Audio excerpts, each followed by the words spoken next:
Hi everyone, and welcome to the 60th episode of Slime Time, the official Dragon Quest Dragon's Den podcast. This is Platinum 3, with actually just a little quick editing note here. You're not going to hear me on the rest of this episode, but you will hear some awesome bonus audio at the end that you should stick around for. As referenced later on in this episode, you're going to hear about a DQ, DW, NN interview at 2002's E3. First, we're going to have Pendy interviewing Enix of America's PR manager, Justin Lucas. Following that audio is going to be a July 2000 interview from Endwin of DQ, DW, NN interviewing the founder of DQ Shrine, Dustin. Enjoy the podcast, folks.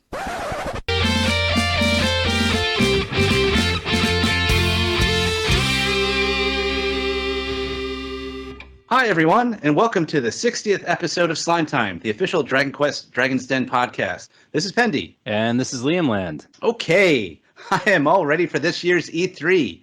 I'm not a fan of going to Los Angeles, but it'll be fun to do this again. I got time off from work, got plane tickets, packed my... Wait. Pendy, what are you talking about? There's no E3 this year. Wait, what? But I was all set to go. Oh... No booth babes this time, I guess. I mean, maybe I can get my plane tickets refunded. I know. It's still online, right? I mean, they did it online only in the recent past, last few years, I think. No. They actually canceled the whole thing this year, even the online portion. It'll come back next year, supposedly. Well, damn. Well, I guess the only thing to do is bathe in the nostalgia of past events then. Maybe 2002 E3 specifically? That seems like a pretty specific odd year to concentrate on. Well, it might be because I went to E3 in 2002 and it's time for a 20-year reunion of sorts. That sounds cool. It seems we even have some guests with us to partake in this reunion. We sure do. We've got myself and Endwin from the former Dragon Quest Dragon Warrior News Network, and Dwaine and Dustin from the Dragon Quest Shrine. We were all invited to E3 in 2002 by Enix of America. Welcome, everybody. Hey. Happy to be here.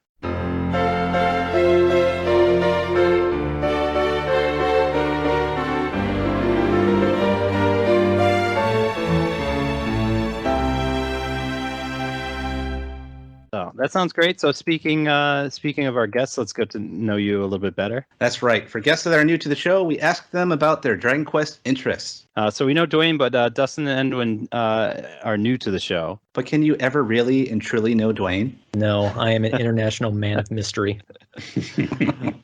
So Dustin, we'll start with you. What was the first Dragon Quest game that you played? Oh, the OG one, the Dragon Warrior. Back before they even did the Nintendo Power subscription, I picked it up. So I'm kind of a big deal. I'm like one of the original cool kids. Same here. I'm one of the few folks as well who could have gotten it for free if you had only waited. I know. And they're like, we can't sell this shit. Let's give it out with Nintendo Power. But oh well, lesson learned. At least we got the cool Dragon Warrior 2 map with the Nintendo Power deal. I think didn't that come with that? Yeah. So that's right. That's right. But I mean, I remember reading about it Nintendo Power, and I was just like, this game looks so cool. So of course, my birthday rolled around. I was like, I want this sucker. So that was my first one. Nice. Endwin, how about you? Also Dragon Warrior 1, though I didn't get it before the game. A friend of mine actually had it when from the Nintendo Power subscription. So I ended up playing it over at his house a lot, and I was like, I love this game. Let me play some more and more. And why is it so hard to beat this green dragon? What equipment do you have? A glove and leather armor? Why do you have all that gold? Go buy some equipment. That's actually one of the most grind. That's actually one of the most fun things about the first one was back in the day was talking to your friends and talking to the people at school about how far they got and what they had, because there was no internet back then. You just had to rely on the idiots at school. So it was always fun to see just like how far some people would get. Just like, oh well, you've been all the way down on the southern continent. How do you survive? You guys had friends back then? Dang. Not many, but enough. Apparently, there were more people in my grade growing up that played it than I knew. But I knew only one guy who played the second one, and I lost my map. So I was always asking him, bugging him for questions, and we weren't friends. So it was obvious I was just trying to get information out of him.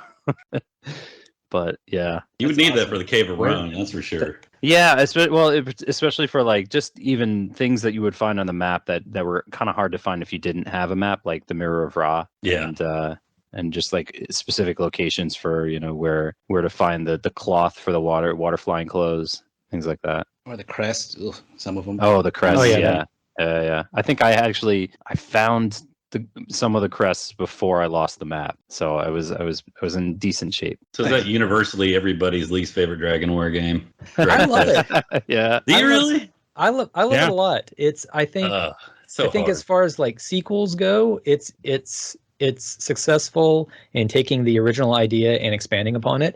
I really just enjoyed enjoying the world. Finding the Mirror of Ra was actually pretty easy for me because it was just a square swamp, and I thought, that looks. And there's only Let's 4 help spaces to search. Yeah, I'm gonna search that, and I actually discovered how to change the princess back all on my own. I was like, oh well, that's cool.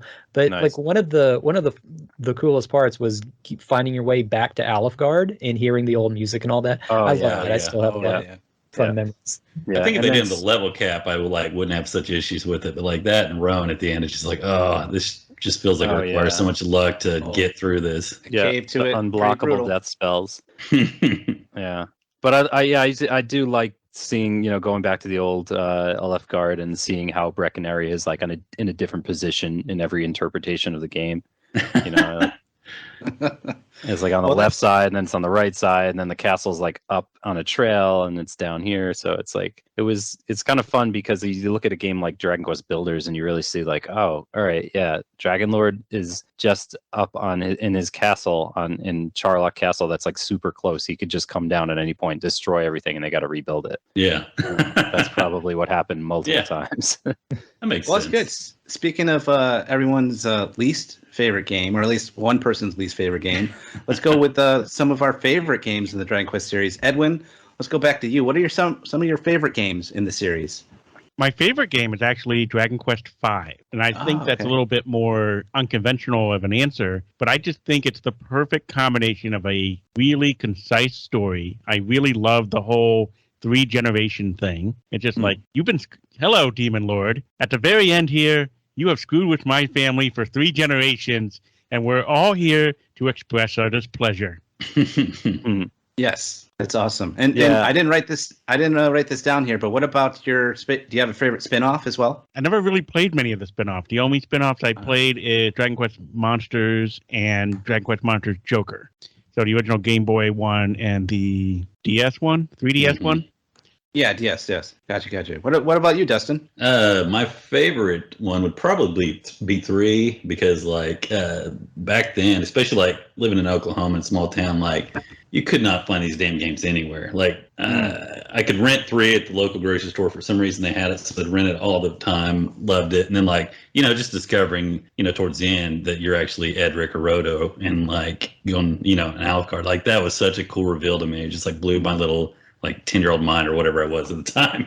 But so that was just really cool. And so that's probably why it's my favorite. 9's a close second. And I was not expecting to like 9 as much as I did. But man, I had a lot of fun with that, especially all the bonus content. Yeah, I mean, I kind of view 9 as kind of like 3 on crack. Kind of expanding on those ideas. Yeah. So that makes sense. I love the versatility of that one. Yeah, they have a lot of like a lot of similar promo material for it. I know Toriyama did a poster for V Jump. I want to say that's like the Dragon Quest 3 box art, but it's all the Dragon Quest 9 characters. I'm pretty sure it was intentional. It's with all the job classes and such. It's too similar to 3 to not be intentional. Yeah. And 9. What about us? Go ahead. Oh, 9. Okay, one of us will win. No, go ahead, Dwayne. You finish your thought. 9 has always been just kind of like the game that has a special place in my heart because that was the game had my review copy when I was in the hospital when my gallbladder conked out. So I was going through this like week-long ordeal, and that was the game that was with me the entire time. Of course, when I had complications, it was the part where I was playing with the town where everyone's getting sick and dying. That part was But other than that, yeah, that game was with me through all the doctor's visits and all that. So Yeah. I would love would've- love for them to remake it. It would have been nice if you could like tag other people in the hospital that were also playing it. You get like This 30, is this 30 is Dragon uniques Quest in online. America, so there was no one. There's 2 people, maybe. What about? Do you have a favorite spin-off series, Dustin? Oh man, that's honestly a tough one. I loved Dragon War Monsters on Game Boy. I remember writing like FAQ on that. But I mean, God, they're all so good. Builders had a blast with that. Sometimes I feel like the spin-offs are almost as good as the actual series. You had the import version, and you started writing the FAQ on that. Yeah. I remember. Yeah. Oh, that's awesome. Yeah, it's unfinished, but yeah, I put a lot of info in that. That was like the first, I think, game in Japanese I beat, and I didn't know what the hell I was doing, basically. Just kind of stumbling through it. I think somebody on the message boards back then, I think it was somebody from Japan, like posted some of like the ways to breed the bosses or whatever, so I did get that from there. But yeah, other than that, I was just going through it blind. That's awesome. Cool. So, Dustin, do you have any favorite characters or monsters in the series? I don't know what was Dragon War 3 because I like Zoma a lot. I don't know why. I just think he looks cool. And then, just being like this ultimate bad guy behind, the whole deal with Baramos and whatnot. But I mean, yeah, I don't have a fun answer for that one. Zoma just looks cool. He's blue. That's all you need. Yeah. And he's vicious. He lost to Zoma many times in various spin-offs and even in VR. He's tough.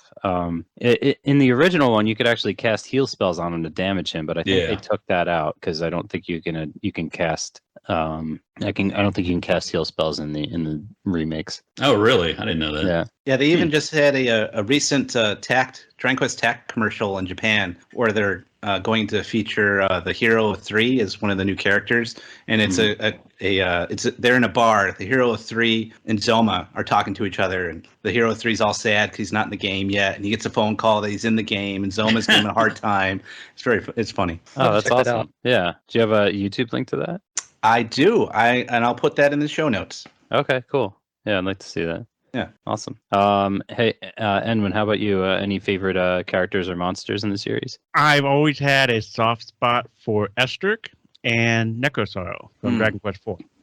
As far as the big boss, it's just sort of an interesting combination of how the enemies are, and especially in the remake of 4, where you look at the story of Sorrow, where he's abused mentally and physically, trying to protect his one love who gets killed and tortured by humans, and he goes over the deep end as a result of that. Yeah. And that's just a really interesting take to sort of see in a game. You don't really see that back in the day of how enemies sort of be human, enemies just being, I'm the big bad taking over the world, as opposed to right. they have an actual motivation. Yeah. That was great. That's one of my favorites too, and not coincidentally, that's why 2 of our logos for our website was Necrosorrow, back using the Dragon Warrior translation. That we had good old Dwaine who drew both of them for us. Yeah. Yes, Nice. and actually, I've been meaning to send you the screenshot of this. A while back, I just started doodling. I was in Procreate, which is the little art program on the iPad. It's nothing dirty this time. You're procreating. Yes, but just because like I know you really like the logo, but it always just kind of like stuck in my head. It's like I can do better, and so a few months ago I just started like sketching it, redoing it again, and it looks okay so far. But it's just I just like got busy with client work and like everything else. But I'll take a screenshot of it and I'll send it to you pretty soon. Oh, that'd be great. Yeah. Yep. That sounds Yeah, nice. I need to actually just get in and finish it, but it's on the pile. So, Edwin, we'll go back to you. What are your favorite mechanics in Dragon Quest games, like monster collecting, job classes, casinos, etc.? I want to say the job classes are the most interesting to me, especially trying to just figure out what the interesting combinations are for some of the progressions. So you had in Dragon Quest III the Dharma Castle or Temple, and you're trying to figure out how do these classes work together in order to get higher and higher level. And that was brought back in Dragon Quest VII, which was really where they just took it to a whole new level. And it was just fun. Ooh, I get to be God Hand now by taking this, and this. Yeah. And just trying to get up there. And it's like it's a lot of fun. And in Dragon Quest III, I really enjoyed how you could take the most useless class, the fool or the I think they call it the layabout or something in the remake. The gadabout or the goof off. Goof off. Yeah, okay, goof off. And then after you promote, the goof off becomes the sage, which is one of the most useful characters you could possibly have. And pretty much that's one of the few ways to get there, and the easiest way, arguably. Yeah, it's pretty Shakespearean too. The fool is the smartest one in the entire play. Nice. I never thought about that before. That's great. Go ahead. I was going to say they also kind of expanded on that in 6, and 6 was kind of a precursor to 7 in terms of those like job class tiers. I'm doing that now with I'm doing a playthrough with my son, and I'm working on the job class grinding to get our slime up to par. I'm probably going to do a sage battle master combo before I send them through the arena. Nice. So I'm loving all of that, except the fact that you get Terry so late that he's pretty useless. Like all of your characters are going to at least have a couple of like second tier job classes mastered by the point where you get Terry, and he's like way harder to fight than he is useful to you later on.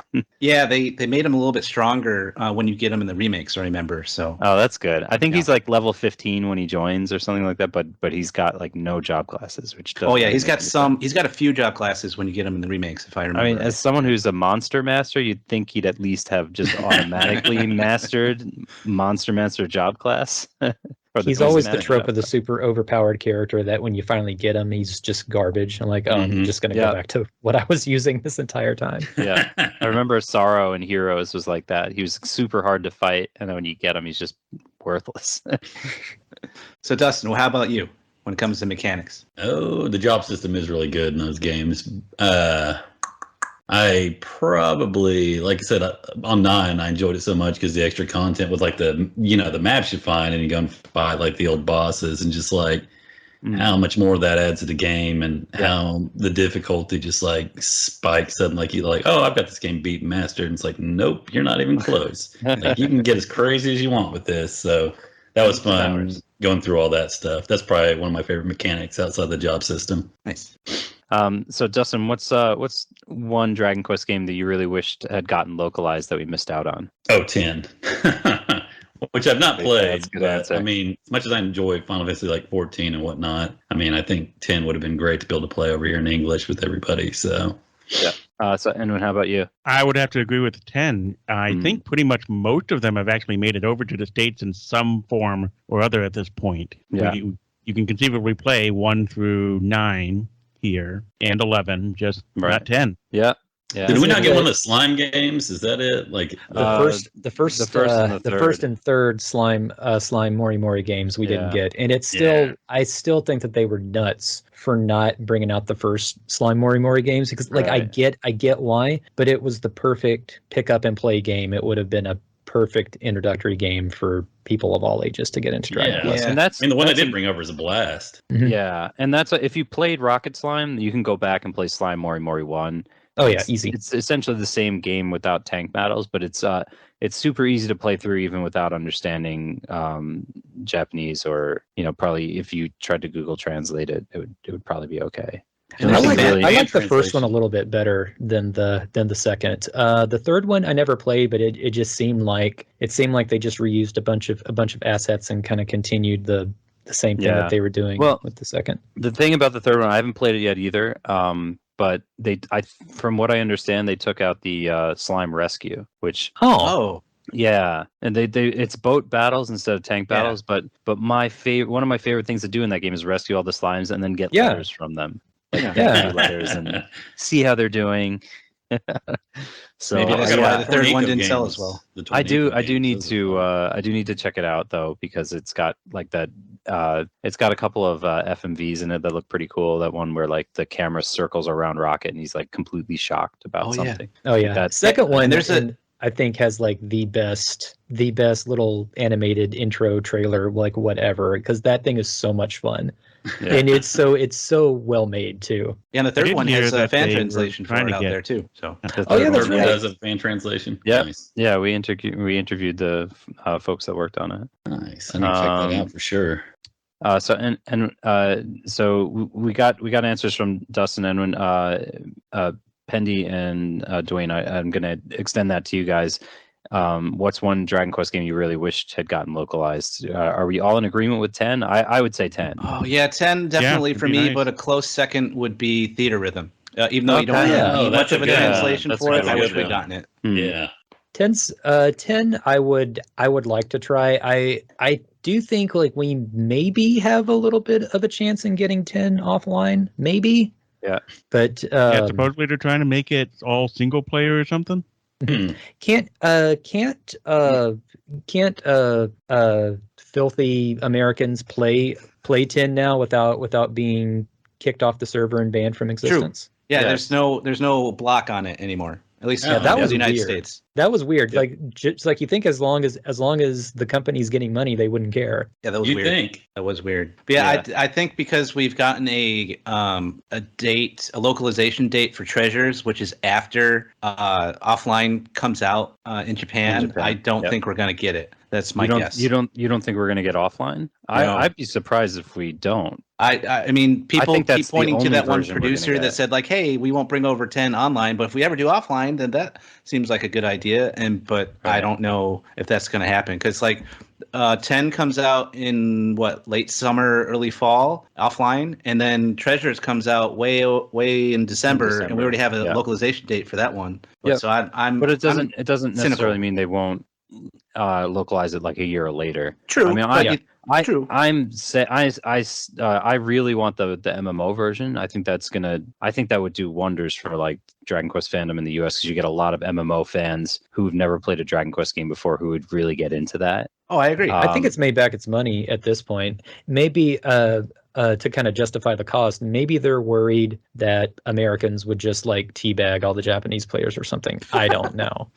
But I mean, Is that Gotta be it. is that an That makes option? sense. I mean, it's out there- for every platform. I mean, I understand that it is a massive localization. Like there's more text in that than 7, I'm sure. Really? That's the thing More that makes me binders? sad about Yeah, more like binders. offline.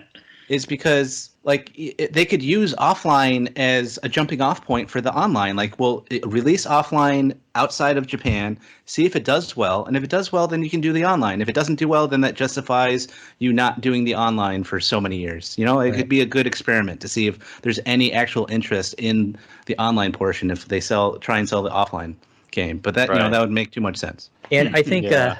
I think also with 10 that they would have to hire people to manage the community, and that can be a pretty labor intensive and also pretty high cost. And That's a fair point. And Dwayne, you said like all the translation is like more than 7, but like they wouldn't translate it all at once. They would just piecemeal it like they would of any mobile game. Like they wouldn't have to translate the whole thing because there's like 5 or 6 worth DQ full DQs worth of game. Like basically there's 6 full games in like what they have right now with all the different versions, but they'd only do like one version at a time. And keep in mind when they localize now, they don't just do it in English.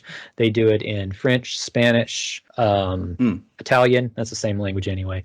But a couple others that I'm forgetting. I think German. The Dragon Quest 9 little art book that they released has interviews with the German translators. Yes. I believe It's true. You're right. That's a great book. I think I told Michi like that's an awesome book. Thank you for making that. Fantastic.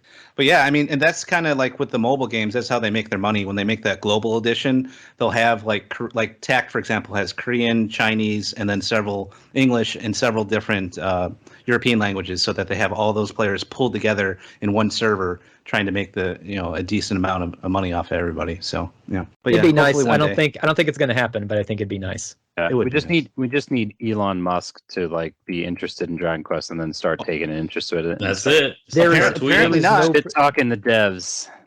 I mean, we There all is thought- no problem I that thought so man when can't he solve. said he was going to buy Twitter, but now I don't know if that's such a good idea anymore. He should If buy they Square take interest in Enix. something. Yes, Yes. you should buy Square Enix and then localize all the old games that we never got. like that's something I'll get back to later. But I saw a Tesla driving around town, and it had a license plate that said LUV and a heart and said Elon. I couldn't get a picture of it. I have not seen them around town since. It was actually Elon's car. Yeah, probably. So I saw that and I went, "Oh Lord, I got to take a photo of that with the light turned green." I couldn't get my phone out fast enough. Yeah, I got to drive my brother's Tesla here while I was visiting in California, and it spoiled me. It's such a nice car. It's like you just get in. There's no engine noise. There's no turning it on. You just get in and drive, and it's smooth, and the pickup is fast. It just like accelerates crazy fast, and it's really like I mean, there's no engine. There's no noise. There's like it's just it's kind of like just driving a big iPhone, but it's like crazy smooth. I wish I could take one to Japan, and but Will it drive just on wouldn't water? Probably can. Only No, one actually, way to find no, out. no, it actually won't, and I'll tell you why. Because it's all under, all the technology is like under the seats apparently. So like my son's water spilled on one of the seats because it wasn't like it wasn't like closed properly, and it started throwing all sorts of errors, and they had to like bring it back to Tesla. So that's why Wow, you the can't car have it. exploded. You couldn't have it in Ishigaki. You bring it to Ishigaki, there's like no Tesla factories there. No one could repair it. Like there's no oil change. There's no, tune-ups or anything like that. You have to bring it to a Tesla, dealership basically and have them tool everything. So Yeah, if you can spill water on the seat, you definitely can't drive it in water. there's one near me, Not yet. and it's kind of next door to one of the grocery stores I go to, and the people working there were very nice when a trashy couple was test driving one and backed into me.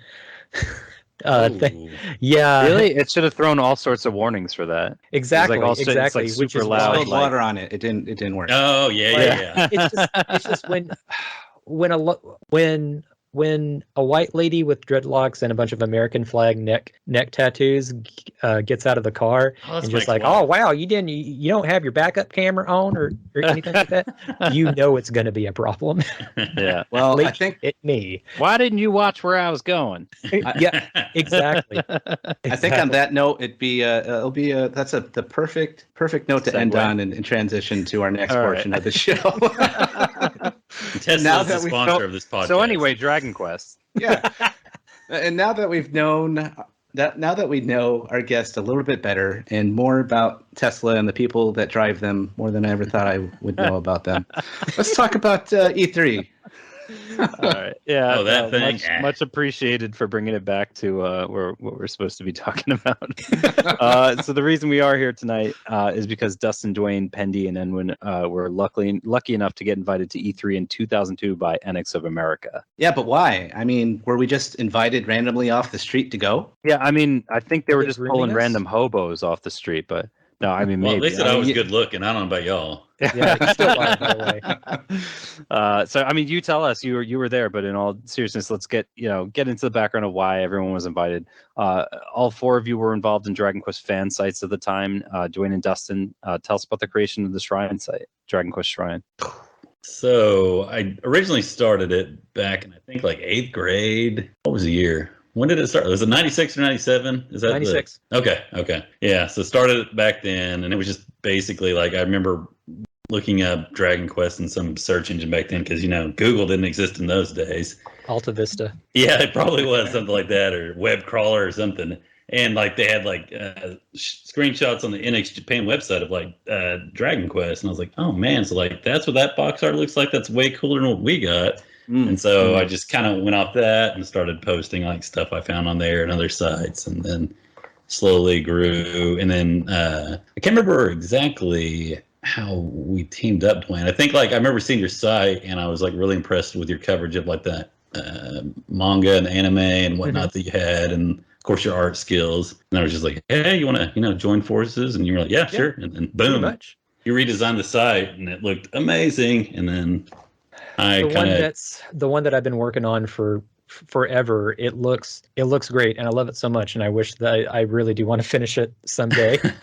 But it's so when I was a senior in high school, that's when Dragon Quest VI and Chrono Trigger were hitting, and Dragon Quest VI was getting a lot of coverage at the time, and graduated from high school, got this new thing called the internet, and I was just looking at just like random things as I was typing in Dragon Warrior, and Dustin's page was always the first one that came up, and he was the one that had like more Dragon Quest V pictures than anyone else at the time, and like actual pictures, just not just like magazine scans from photos from that they took off the TV. And so I started kind of picking up things here and there. There was an anime store in town, and I grabbed Akira Toriyama of the World art book, which is still in print, by the way. I had no idea. Oh, cool. Yeah, there's a Japanese bookstore here in Houston, and I'm going to butcher the name of it,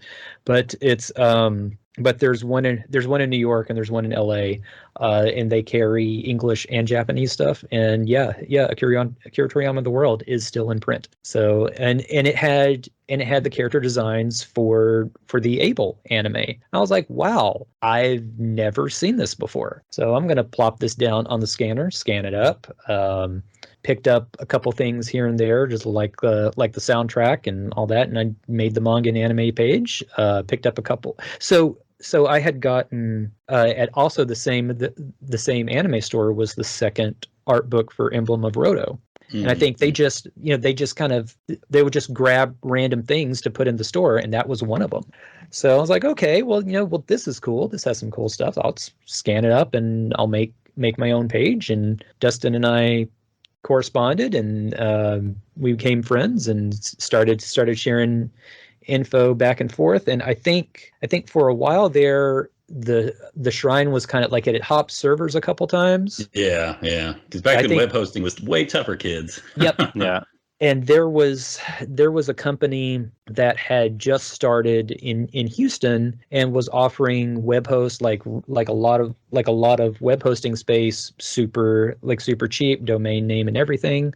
So I was like, well, why don't we just get a domain name and toss it up on here? Mm-hmm. And so it's funny, just the ins and outs of that server. That company eventually turned into SoftLayer. And if you Google SoftLayer, their logo is the Square Enix logo. Like there is no doubt. Like, oh, they just use the same font, or maybe they just have the same idea. No, it is blatantly the Square Enix logo. It was meant to be. Yeah, and when you drive down, well, they kind of screwed me, but when you drive, kind of like Square Enix, back in the day, not now, but so you drive downtown, like downtown Houston, and there's the SoftLayer building with the giant SoftLayer logo on the side of I-45, and I'm just, oh wow, when Square Enix discovers that you've ripped off their logo, that's not going to be a cheap fix at all. You have to tear that down. Yeah, I'm just looking at it now. I just Google imaged it, and it's very blatantly the exact same font. Yeah, and the same spacing, the same colors. Yeah. They just an IBM company, so they know who to sue. Yeah, and like what happened was a few years ago, like they kind of branched off into another hosting company, and my hosting account, since I had it since 2000, was grandfathered in, and they told me, yeah, well, we're not going to have your type of account anymore. And I said, what? And I was like, is there nothing you can do? And I said, well, our cheapest server package with less space is something like $1,000 a month. And I'm like, yeah, no, thank you. So I found another local hosting company, and that's done the job ever since. But I had to scramble to move. I mean, I had backups, of course, but I had to move everything in like 3 days because they said, oh yeah, we're getting rid of your account now. Oh, thanks for the warning. Yeah, it's just like, oh, just like, oh, thanks, thanks for your patronage for 20 years. Just like, you're gone. Thanks for the laughs. Exactly. Yeah, thanks for all the fish. Okay, we love you. Bye bye. Yeah, pretty much.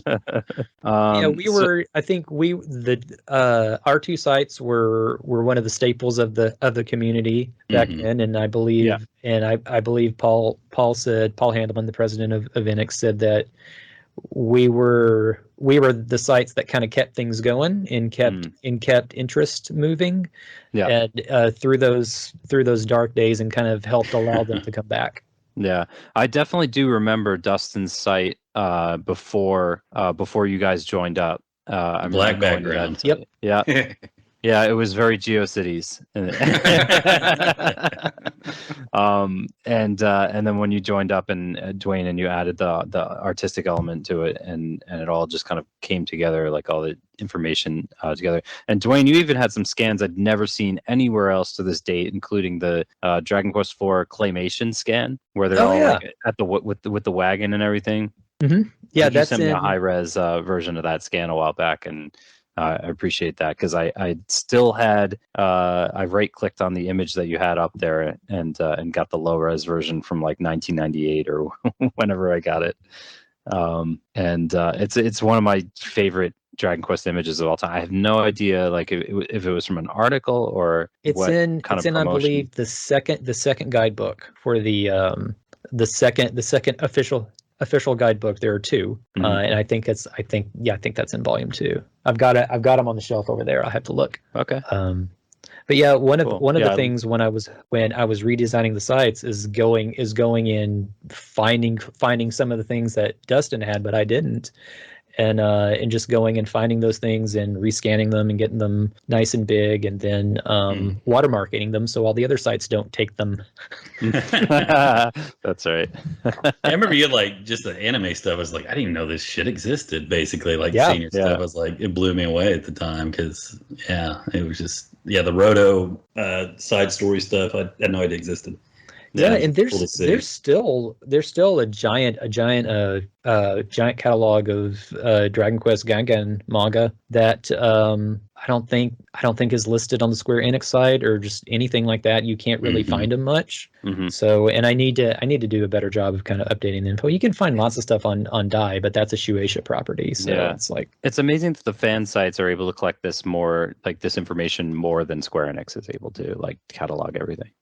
There's just so much stuff. It's insane. Just like looking through I've got some Dragon Quest like merchandise, like guidebooks or whatever from various years, and like flipping through those, I'm just like, I cannot believe how much stuff they made for this. And that's probably not even scratching the surface. So yeah, I think that's just official Enix stuff. Just the stuff that came out for like Your Story alone was just mind-boggling, and that's just like one little movie property. It's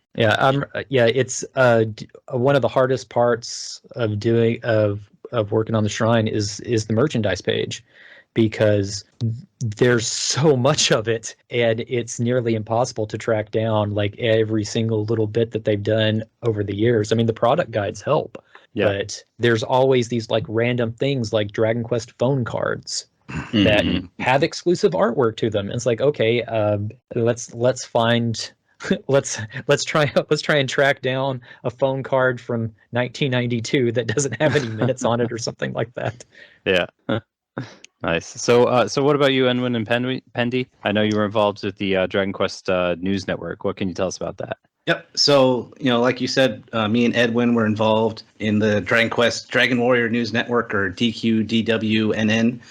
So this guy, Neil, someone who would go on to be a part of a group called Partial Translations that would go on to do a fan translation for the original Super Famicom version of Dragon Quest V, founded the site initially in 1999. So he got too busy for it, and in March of 2000, I took over.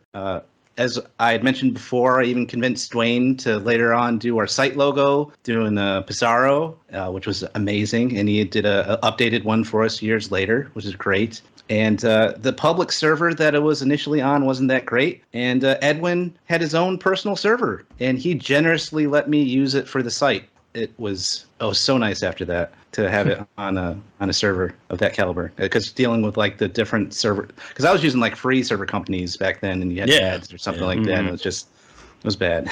Like the GeoCities that we were joking about. Yeah, the one before. like pop-up ad that would always show up at the top. Yeah. 2 megabytes of space. And the web rings. Remember the Yeah, one the with yes. rings and the guest books. Oh, the rings. Oh, I forgot about the rings. Yeah. The Oh guest God, books. we're old. Sign my guest book. Yeah. Very, very old.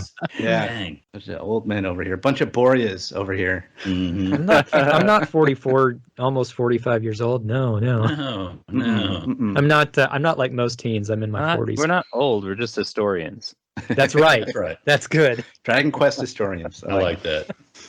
But I ended up joining the Air Force in September of 2000, which I'm still a part of today. And Edwin took the helm while I was in basic training, or boot camp, as some people like to call it. And part of when I was in my technical school, or what people just call tech school, to learn my job, because I was away from being able to use a computer and such.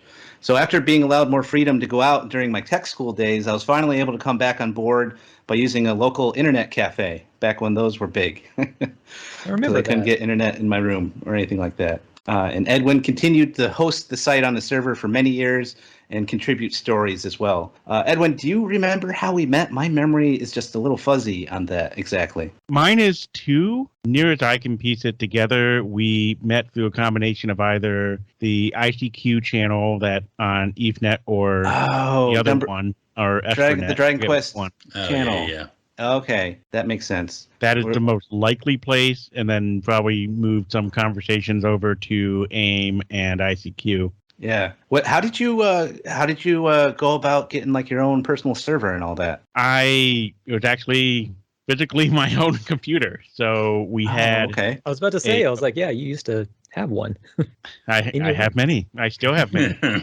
Had an old 486 that I managed to, with the help of my dad, get a local ISP to self-host it there. So instead of having to host it over a dial-up, we were literally just like, hey, we'll just set our server here, plug it in, we'll give you some money. Oh, And they're like, okay. That's wild. that's awesome. And once that was set up, then I could just remote connect in. If something went wrong, I could just call them and say, hey, could you reboot that thing for me? remember- Eventually, I remember you having to do that a lot. I remember that. yeah, the problem of self-hosting is, especially on older equipment, it's hard. Then it was just like, okay, let's upgrade it so that we have another computer. We have home internet now. We have cable internet. Let's bring that server home. It's not a 46 anymore. It's a Pentium, one of the first-gen Pentiums, and off it goes and does its thing. Probably rewrote that website 2 or 3 times, I think. It went through a few iterations. It was an interesting ride. I actually started looking through the archives on the Internet Archives, the Wayback Machine. And man, there was a lot of old memories that started coming back when you started looking through that. Oh yeah, there's some crazy stuff on there. I remember people got mad at me one year because for an April Fool's joke, I took a scantily clad woman and only showed like the top portion of her, so you wouldn't see anything bad. But I kind of made the joke. It's like, oh no, I couldn't. The picture couldn't load all the way because of the bad internet connection or something like that. People were like, oh my god, how could you put a picture like that on your website? There's small children that could be going to this website and they might see the head of a woman from Her a face. bikini. It's Right. like, oh my They god. might see nipple. Oh, no. That's the one My thing God. you can't show. And I was going through the archives too, and like one of the first what I would call big gets was I got to interview Dustin. I don't know if you Oh, remember this really? at all. Yeah, remember Now that. that you say that, I kind of vaguely do. Yeah. I was like, oh, I get to interview the host of the Dragon Quest Shrine. This is awesome.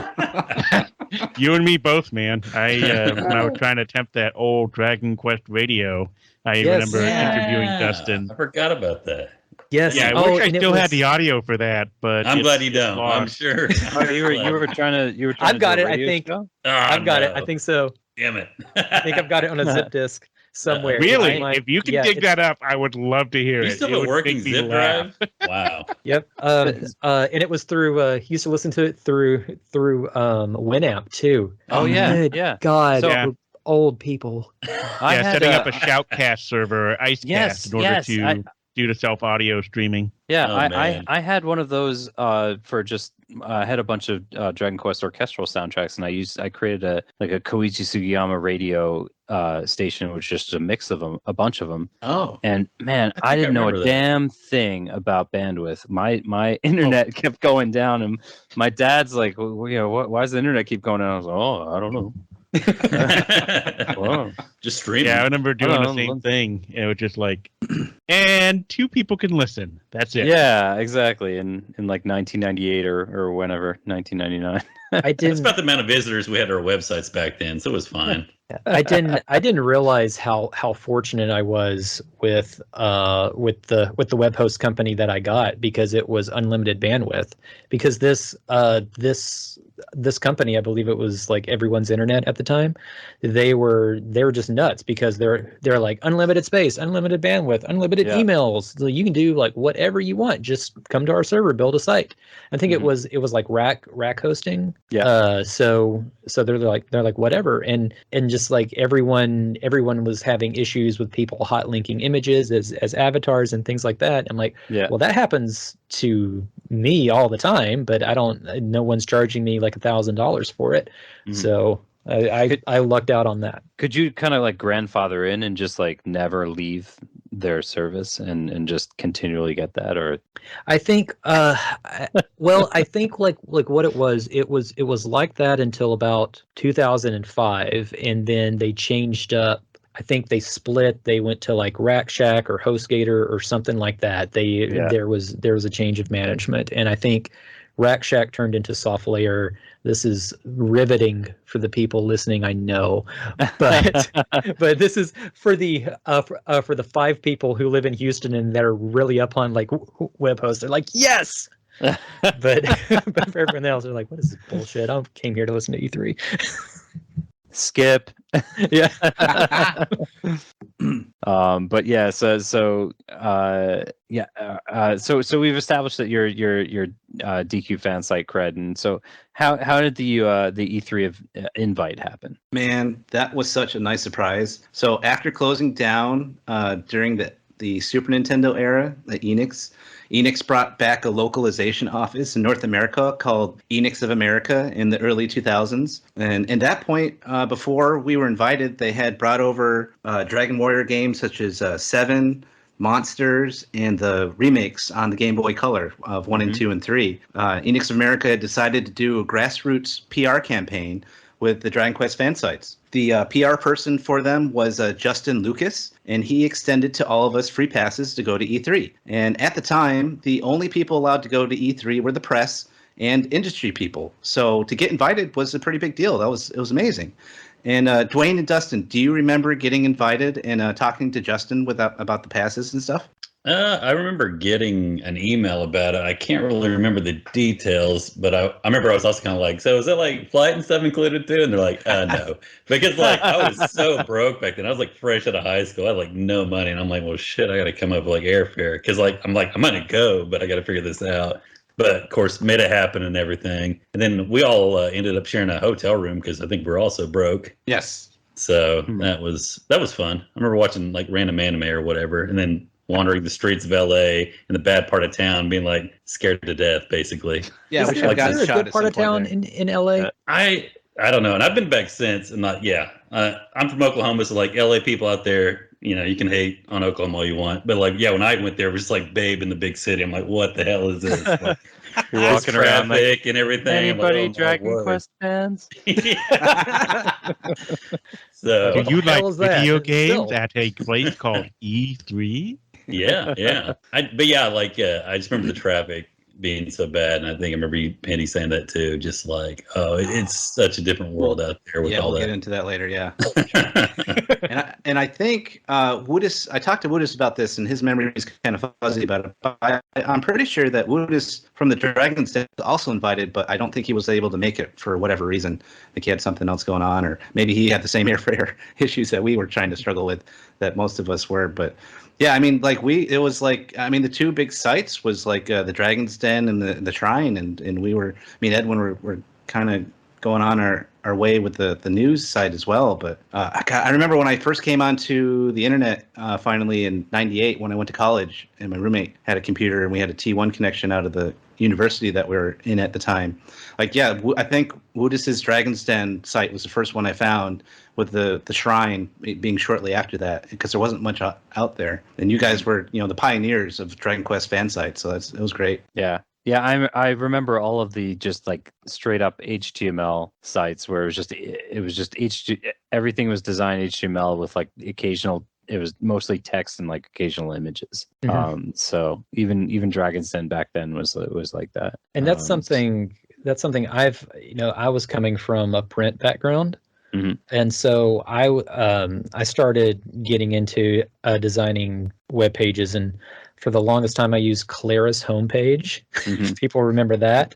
And then I moved on to Dreamweaver after that. But one of my approaches is I just don't like how websites throw a bunch of text at the reader. So and I've mentioned this in podcasts before. A big inspiration for me was those old Nintendo Power layouts. So when I do any sort of layout for print or web, I want something that people can really kind of dig in and explore, and not just kind of like scroll through. I design sites so people don't have to scroll a lot, and the information is kind of always there.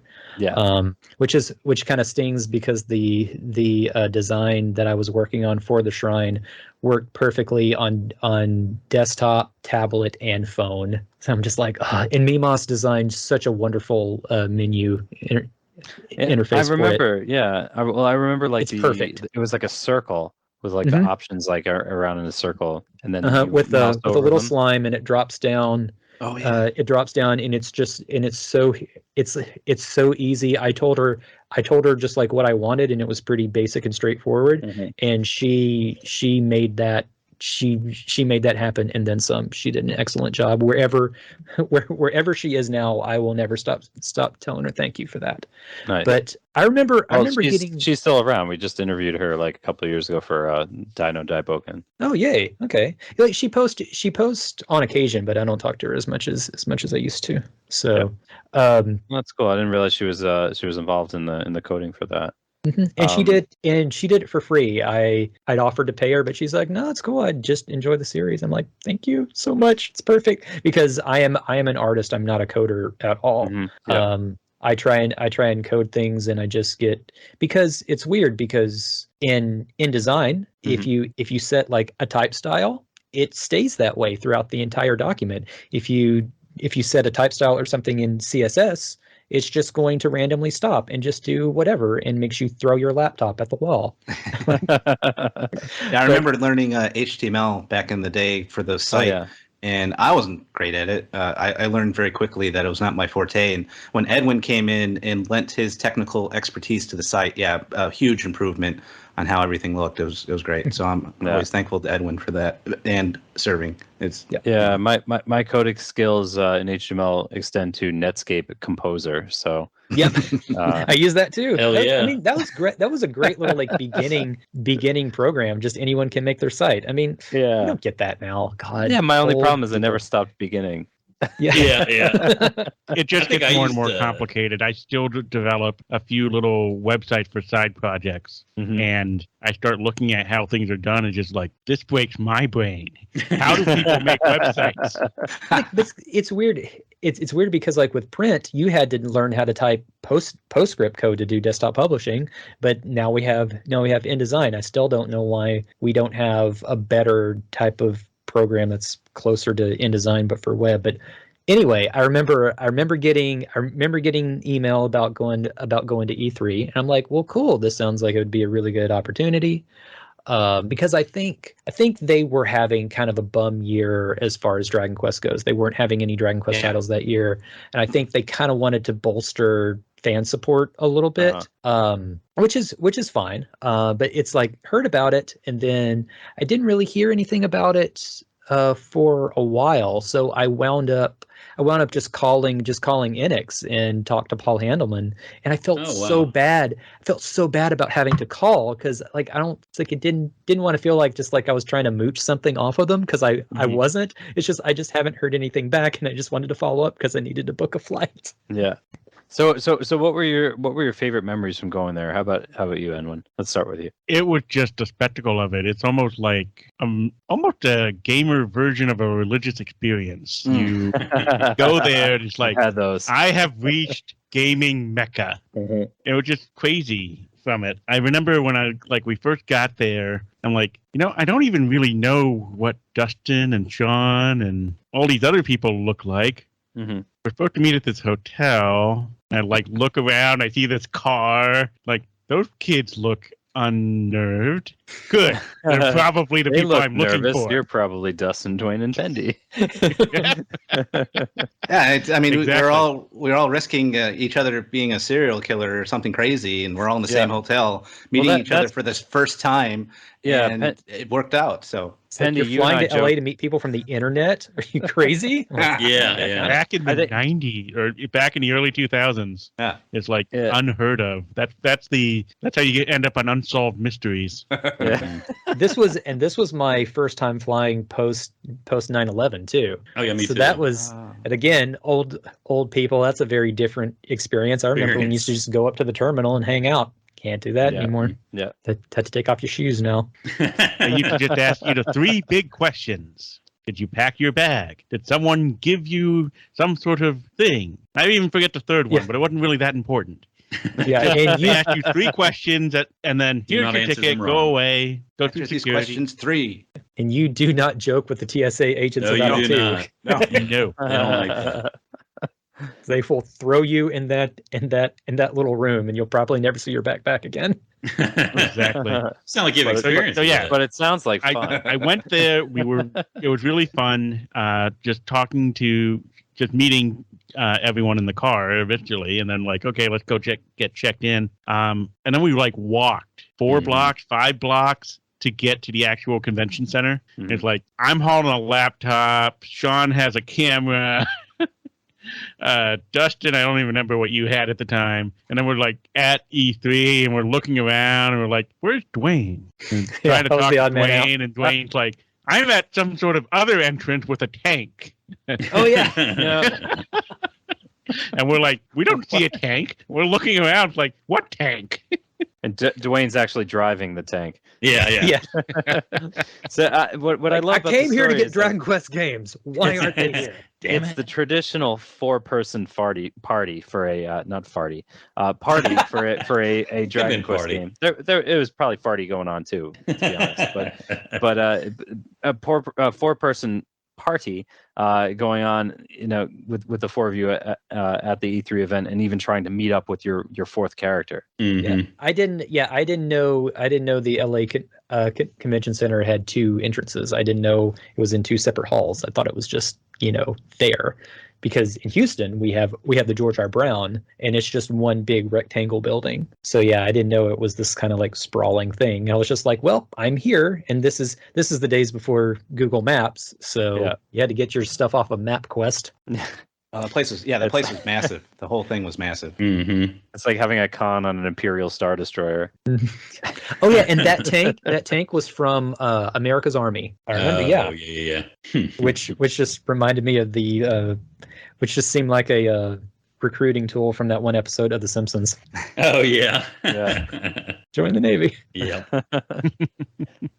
Yeah, we just went on, and I think the one of the highlights is we just finally got to all of us together, take a picture with a few guys from Enix, hold a big slime, Yeah. and talk to Nice. them for a bit about what was going on and stuff. And it was just a really interesting experience. And then we all sort of went around and explored our own little thing in E3 after the fact. But Do any of you guys have that photo? Oh yeah, we Oh, still yeah. got it. I'll Oh, have that great. for the YouTube Yeah, version. well, awesome. yeah, you Yeah, can look I've- at the yeah, how horrible we all looked back Yeah. in 2002. Very blurry. Well, You're I've wearing a lost backwards 90 hat. pounds since that photo was taken.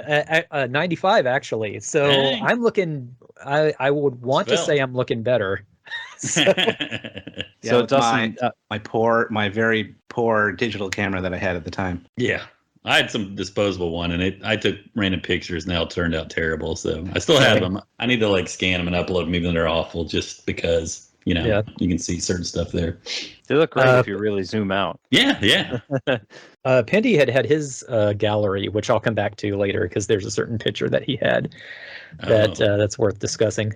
All right. That sounds interesting. First, Dustin, do you have any favorite memories from going there? Oh yeah, that was just so cool because there was so many awesome things like being shown during that E3, and then there was like, because I'm like big in game preservation now, and there happened to be like what was it, the Kirby? So Nintendo had this deal basically where you'd walk through, and they were pushing the e-reader, was like new that year, and so that an e-reader swiper, and they had E3 Kirby cards, like there were prize cards, and you would swipe them and it would tell you if you won or not, and then like they would take them from you and trash them. And there were, I think, 10 winner cards or 5, and like, so you can only imagine how many people went through and got the cards taken and thrown away.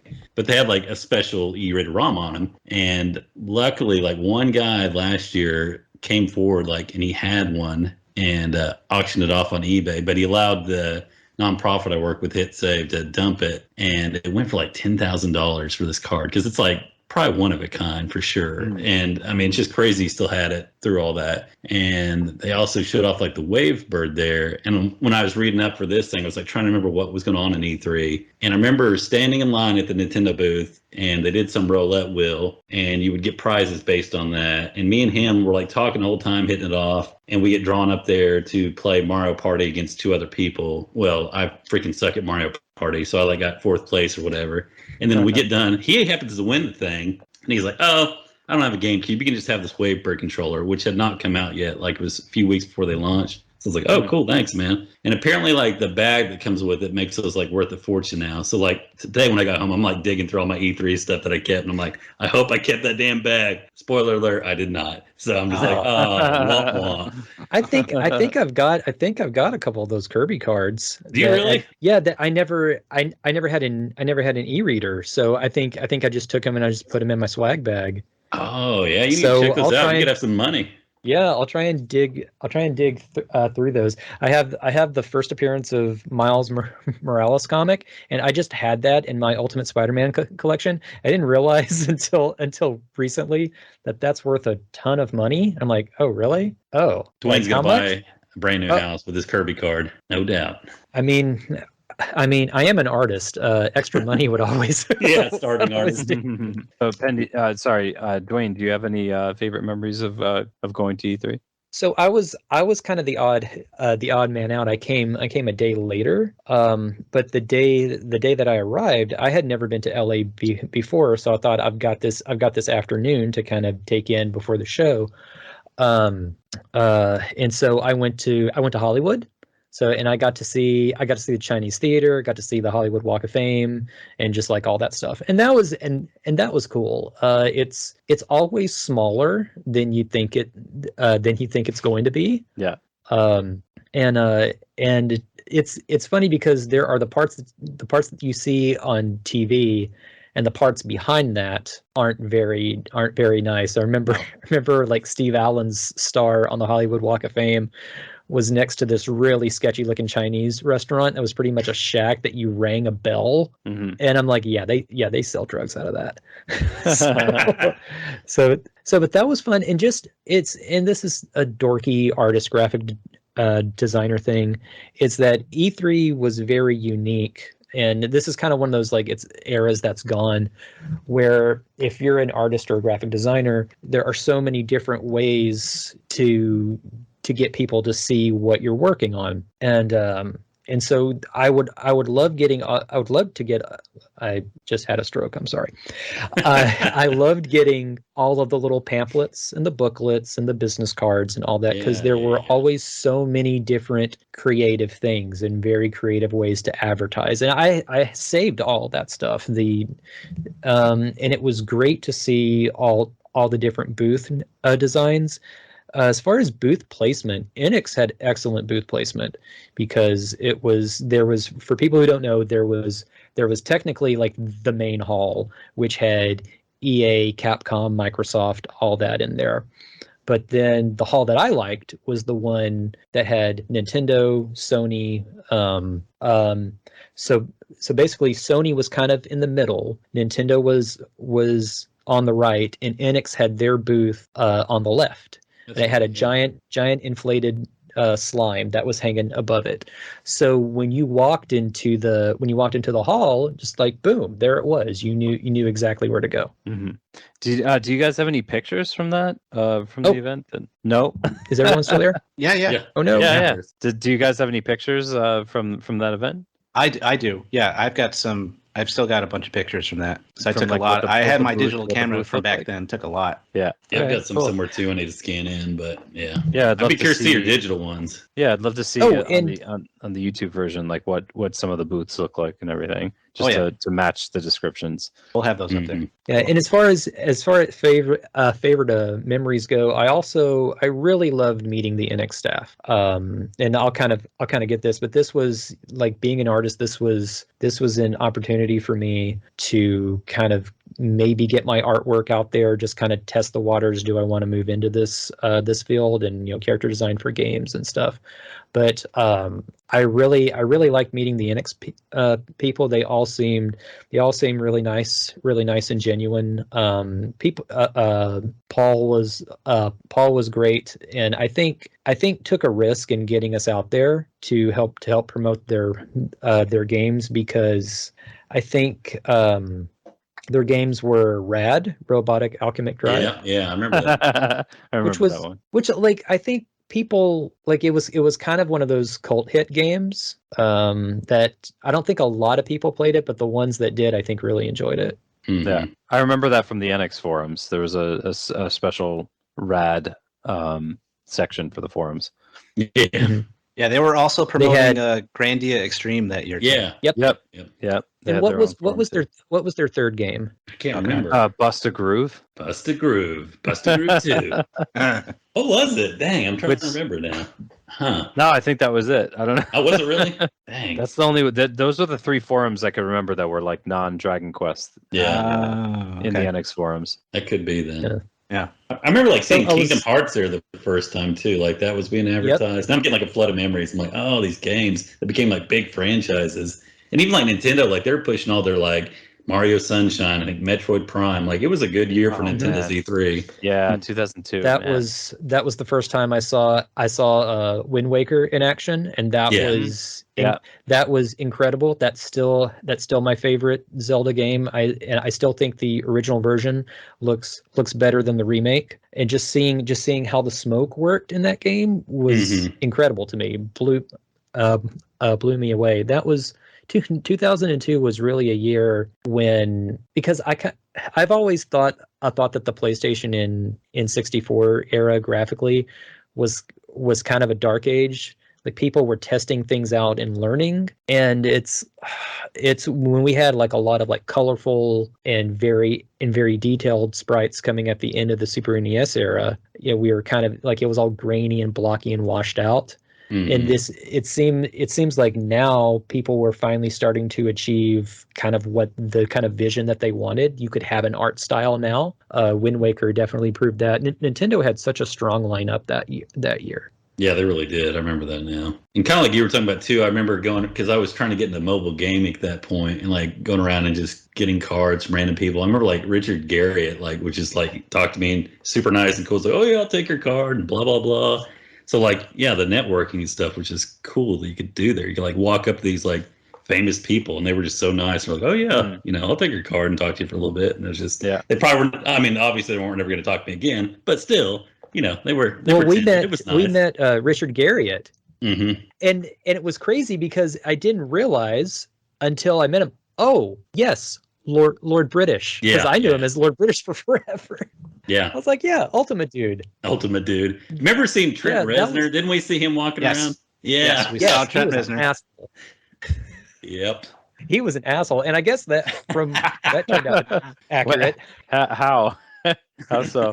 But didn't his producer come out recently, said a lot of like nasty things about him? I saw his house when I was in New Orleans last year. I think John Goodman lives there now, or John Goodman probably just beat him up and threw him out of his house and took it. It seems like a John Goodman thing to do. Yeah. Oh yeah, absolutely. Makes sense. But it's like we would see a lot of famous people there. Met Matt Groening there. That was cool. And like famous people Wow. are always Oh, shorter than who you would forgot think about that they would be. Yeah. Oh, what was that other hall there that had like all the reject stuff? But I actually Kentia really Hall. loved that one. Yeah, that one had like some cool shit, man. Like I remember like all these I think Korean maybe like game developers were showing Yep. off their stuff there that I I've got a never story seen about them. before. And then there was a magazine called Foul there that was just this awful magazine. I took all the issues there handing out because I was just like Swag City. I'll take whatever you'll give me. I've actually scanned one of those and put them on Internet Archive. So if you want to see how absolutely horrible it is, go to Internet Archive and look Nice. up Foul Gaming Magazine. You'll see what I'm talking about. But anyway, It's yeah, funny that just popped because in my head. it's funny because like they have the sign pointing to it, but it's like behind one of the escalators or something. Yeah, And you go down and it's like one of those just like weird just like foreign streets you see in the movies. There's just like a bunch of merchants fighting. There's like chickens running across. It's crazy. That's the best. Didn't it call. look like it was Random- in a This basement or like something? random lady will offer you candy. It's I take it back. That's It's my like, no, favorite thank part you, of ma'am. E3. That's my favorite memory right there. Yeah. Let's go with that. Pendy, how about you? and I'm sorry. I mean, just meeting everybody in person for the first time was amazing. We had a great time. And, and just for context for everyone who's listening, like we're old men now, but this is 20 years ago. So I don't even think I was 21, 22. I don't Yeah, think I wouldn't. no, not everyone was of age at the time. I remember Yeah, I couldn't going to a drink. restaurant and only so many of us could drink. Yeah. But yeah, that was. I remember. Whoops. I remember. Oh, I remember you telling me the night before you couldn't find a place to eat, and you went to this one restaurant, and It's it like was Mexican? it was in some some language that no one recognized. That sounds like something we do. Yeah. That part of town, we were probably just like, anywhere that'll let us in. I don't know. Please don't Yeah. stab us. We didn't care. We didn't know any Yeah. better. No, we did not. But yeah, it was amazing. And you mentioned the big slime above the Enix booth. That was just great. That was like one of the best things I'd ever seen. I was like, oh my God, this is Dragon Quest is back. There's a big ass slime and it's taking up the. Oh yeah, I loved that. And I think wasn't Mike Tyson there too, like promoting some garbage fighting game he was in? Oh no Mr. T. not Mike Tyson, Mr. T. Oh, it's Mr. That's T. right. Yeah. Ah, that was it. Oh, okay. I get to There's a tell Mr. my T game. I get to tell my Mr. T story now. Because you got to meet him, Dwayne. Yeah, I remember that. Yes. Oh, yes. That was a bit of an event. So, okay, there was a line to meet Mr. T. One of my friends at the time was also a big Mr. T fan. I was like, okay, I gotta do this. So it was weird. So I just get in line, and this random LA Convention Center security guard was just like, okay, and just like pointed like a few people behind me, just like this is the end of the line. And I'm trying to tell this quick, but everyone just kind of ignored him because he's not part of like Rage. That was the company, and just everyone just like ignores him. And he goes, okay, everyone just like a few people in front of me, that's the end of the line. And again, everyone just ignores him because he's not with the booth. And like he starts getting like more and more aggressive, and he just points at me and he goes, you get out of the line. And I'm just like, I'm sorry. It's like, who are you? And he goes, I'm gonna walk off for a few minutes, and I'm gonna come back. And if you're still here, just like my boys are gonna give you what you deserve. My boys. And I What? and I said, okay, you go and get your boys then. Was Mr. And- T one of the and boys? And that's when the lady and like some people in the line were kind of like snipping at him a little bit.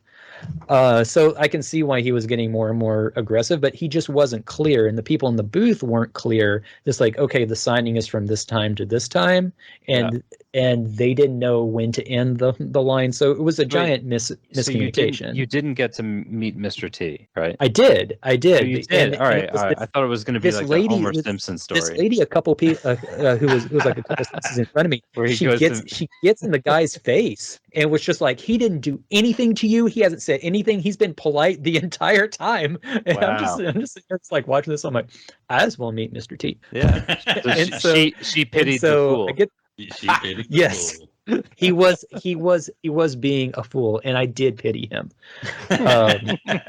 But so I finally get there, and people are asking him just like, when are you going to go on Conan next? And he said just like, I gotta give it a few months. Just like, he's a good man, Conan. He's a good man. Yeah. And so people were asking him to sign things and like shake hands, and I said, you can put me in a headlock. And he's like, really? And he's like, yes. And so Mr. T puts me in a headlock and took a picture. I remember that. He Yeah, picture. signs the little boxing glove, and I got to give that to my friend, and I took a nice little stroll to the security office of the LA Convention Center, and be like, hey, I was just randomly threatened, and I wasn't even doing anything. What's up with that?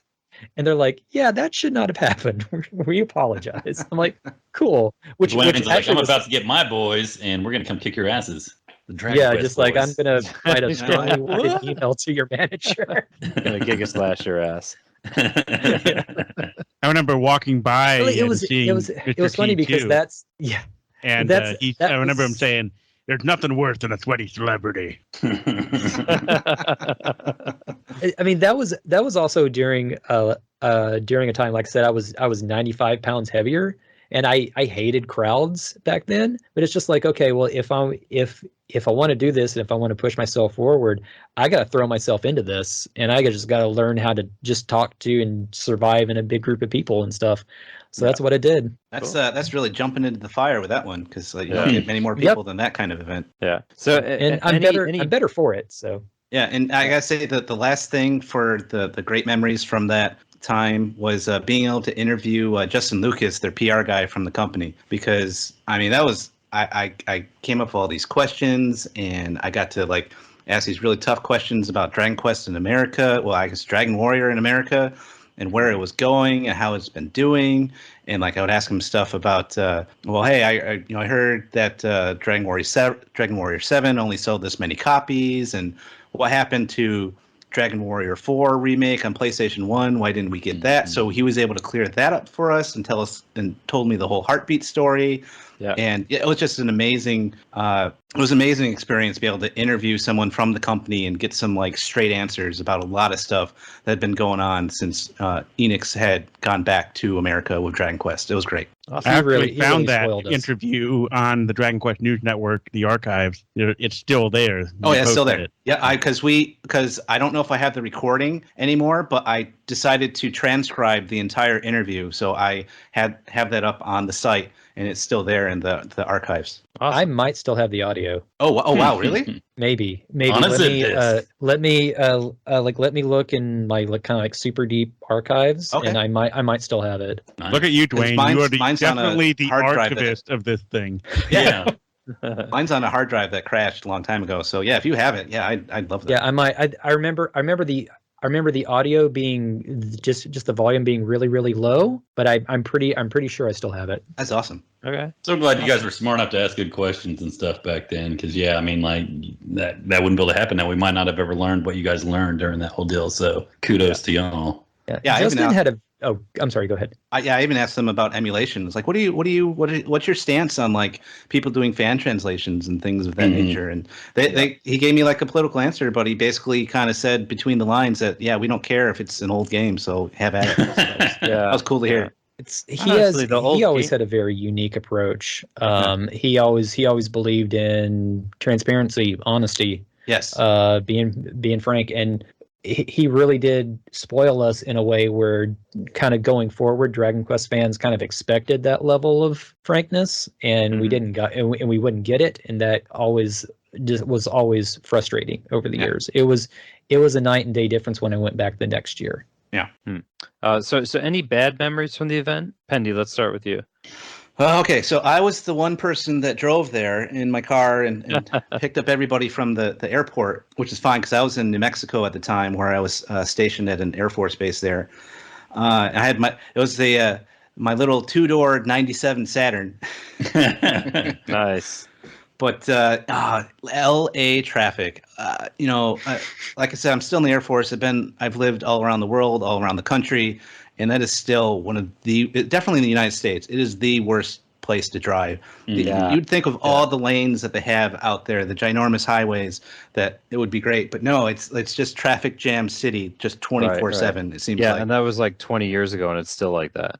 Yeah, it's because probably worse. No, probably. Yeah. There's actually people who got stuck in traffic 20 years ago. They're still there. Still there. I would believe that. You told me that. Yeah, I would believe that. It was just that bad. And I remember cheating they had a carpool lane back then, back then. And I remember like cheating it. I would go in by myself before I picked up you guys. I was like, you know what? I'll risk it. I don't care. This is ridiculous. I'm not going to sit in traffic for 4 hours because of this nonsense. So I hated the traffic so very much. It's just that like that city compared to other big cities in the America has like no really good public transportation system, and everyone having a car is kind of like a status symbol. So that's why it's just so bad as it is. Mm-hmm. There are people that I've noticed will use traffic as a means to advertise. There was I think one of the Chucky movies was coming out soon at the time, and I was one of the days when I was going there stuck in traffic, and somebody had the actual Chucky puppet and was like holding it out of the window and just like waving at people and being like all like menacing and stuff. I was like, okay, that's cool, that's a fun advertising thing. But no, I live in Houston, which is and I am doing the not flexing just Texan thing. It's genetic. I apologize, but Houston is the third largest city in the country. We've had a giant population boom in the past 3 years. Traffic here is horrible. It's not fun. There are traffic jams for absolutely no reason. Still better than LA traffic. Mm-hmm. And one of the reasons why it's better than LA traffic, we have exit lanes. That's the key. If you get on the freeway, you're not getting off in LA until you're on the other side of town. And if you have to poop or something, you are literally shit out of luck because there's nowhere to get off. Shit out the window. I'm sure there are nice parts in LA. I drove around a good chunk of it, and I just didn't really find any. Oh, and speaking of shit out of luck, I mean, good luck taking a shit in the bathroom, because I don't know if you guys remember trying to go to a bathroom in the local fast food joints around there, and there were like quarter slots to get into the bathroom. You had to put in change. Wow, really? Which is evil. That's just pure evil. Mm-hmm. Especially nowadays, nobody has any change on them. I'm like, no. Yeah, I mean, at this point, you just poop outside the door to the bathroom. Yeah. The change Maybe they is swapped it out with credit card swipers. Just as a non-violent protest. The change is your foot going up against the door and knocking it down. Just boom. Please let me in. I've got stuff to do. So Dwaine, was that your bad memory from the event?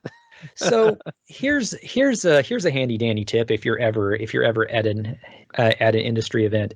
If you see these giant fluffy Kirby or Pikachu costumes, there are people in there. It doesn't look like there are people in there, but there are. So when you make sexy poses next to them for photo opportunities and they move, just a little, just as like, oh shit, this is backfired. like now security has a reason to come for me. Yeah. They're looking for a reason. They found it. They've got you on file now. Dwaine has entered the building. I mean, Dwaine, the sex offender. I'm used to it by now. It's fine. Statute of limitations. So Dustin, actually, sorry, go ahead. So there's something in regards to booth babes, which like it's definitely was a thing back then, but is not now. I kind of view them in the same vein as sign flippers. Is they don't really do anything and they never really bring people in. But Pendy, you had taken a picture by this booth. It was like the history of video games, and it was just like and it had like booth babes, but but it had like this big sign. It was just this ass in pink panties. I know what you're And I talking think about. I'm pretty sure I've got Oh, that, we need this that picture. photo. But that has always stuck out in my head as just why. Yeah. Like, who thought this was a good idea? Yeah, But you remember it, so it worked. I remember it. Yeah. I don't know what it was or what it was for, but I definitely remember the giant ass. Nice. So, Dustin, how about you? Any bad memories from the event? Not at the event itself, really. I mean, that was all fine. I was so glad, Pendy was able to pick me up and drive me to the airport, because I can't imagine trying to get a taxi, like I said, through the traffic and getting there on time through all that. Yeah. I mean, it's a nightmare there. It's hard to explain if you haven't ever been there. I mean, Yeah. you'll be there for hours. I remember after that, I did work for Walgreens, and they flew me out there to do some work for some company. And the guy I worked with was just I leave at 5 in the morning, and then I go to work. It takes me 4 hours to get there or whatever. And then I drive home, and I get home about 10 or 11 o'clock. Then I go to bed. I'm like, why would you live here? That just sounds awful. You spend half your day sitting in a car. But yeah, traffic is probably the worst part. And then we weren't in the, nicest part of town. So just Is there a nice wandering part of around town? Is there a nice part of LA? Please, if there is, please let us know. I would I'm like sure to there go there. is, but I did not witness it that time. That's for damn sure. And I was just oh my God, I'm glad I've got these other two guys here with me, because good God. There was a dude hanging out outside of the hotel, and this was before the homeless problem is what it is now. Mhm. Because I hear it's right now it's just insane. But there was a dude sleeping on a bench, and the entire time that I was there, from Thursday to Saturday, from Sunday morning, he didn't move. Oh. And it's just I'm not sure if he's dead or not, Yeah. but I don't want to walk up and check because his dick is hanging out. It just seemed God. like a trap. Of course. That's a You good say you want to reason. go poke him with a stick or Yeah. something? Now I know. Yeah, why. it's just, but the Yeah. thing Now is, his dick's I out. just couldn't find a long enough stick. 10-foot poles, not long enough. Yeah, just No. So- get a can of Coke and just thump. So, Did he and move? when you have to follow that now for bad memories from the event. So bad memories. Before I answer, is my audio low or something? Because sometimes when I'm speaking, I'm not sure if I'm getting through. No, you're No, good. you're You're good. good. Fine. Yeah, Okay. I think it just cuts out when a bunch of us are speaking at once. Gotcha. My bad memories from there. I think the first one was just taking the taxi ride from the airport to the hotel. And, the guy barely spoke English. I had one credit card with me and some cash. The guy gets me there, and I'm watching the number roll up, and I'm does Oh, he no. even know where he's going?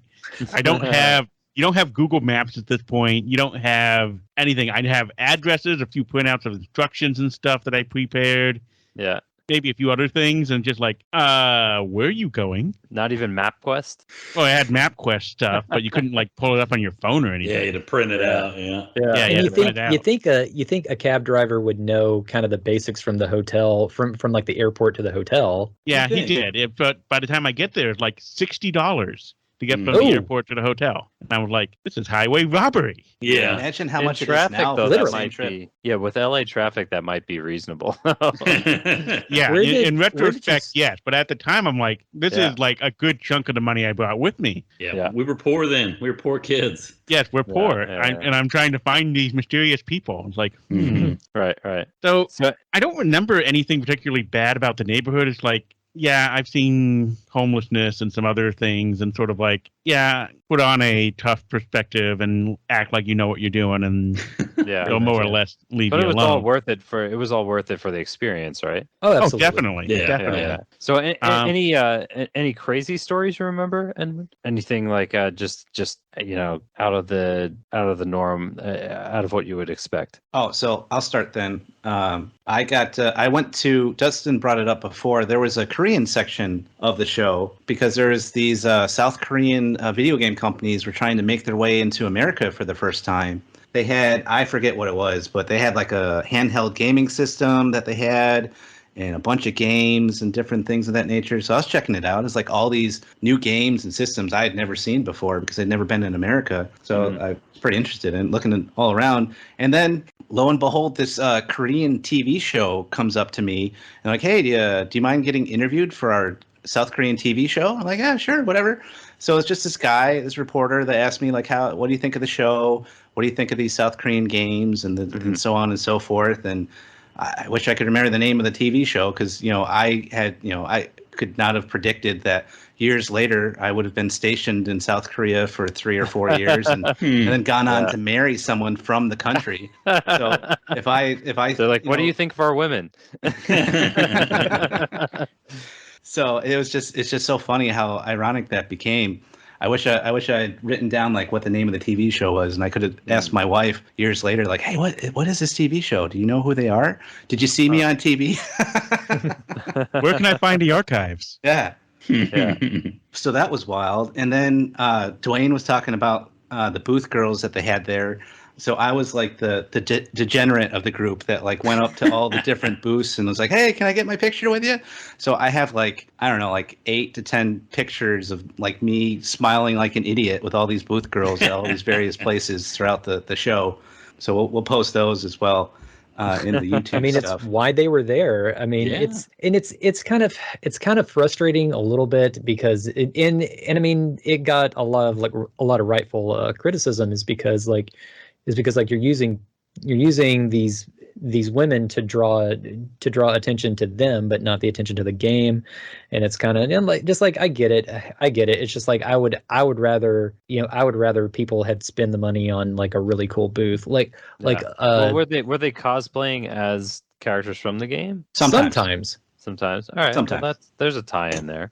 But not A always. lot of the trying time, to- it was more just gimpy outfits. Mhm. Yeah. Yeah. I'm trying to find a way where booth girls are okay. It was a different time. It's the It was a different time. it's the episode of King of the Hill where Dale worked at Hooters.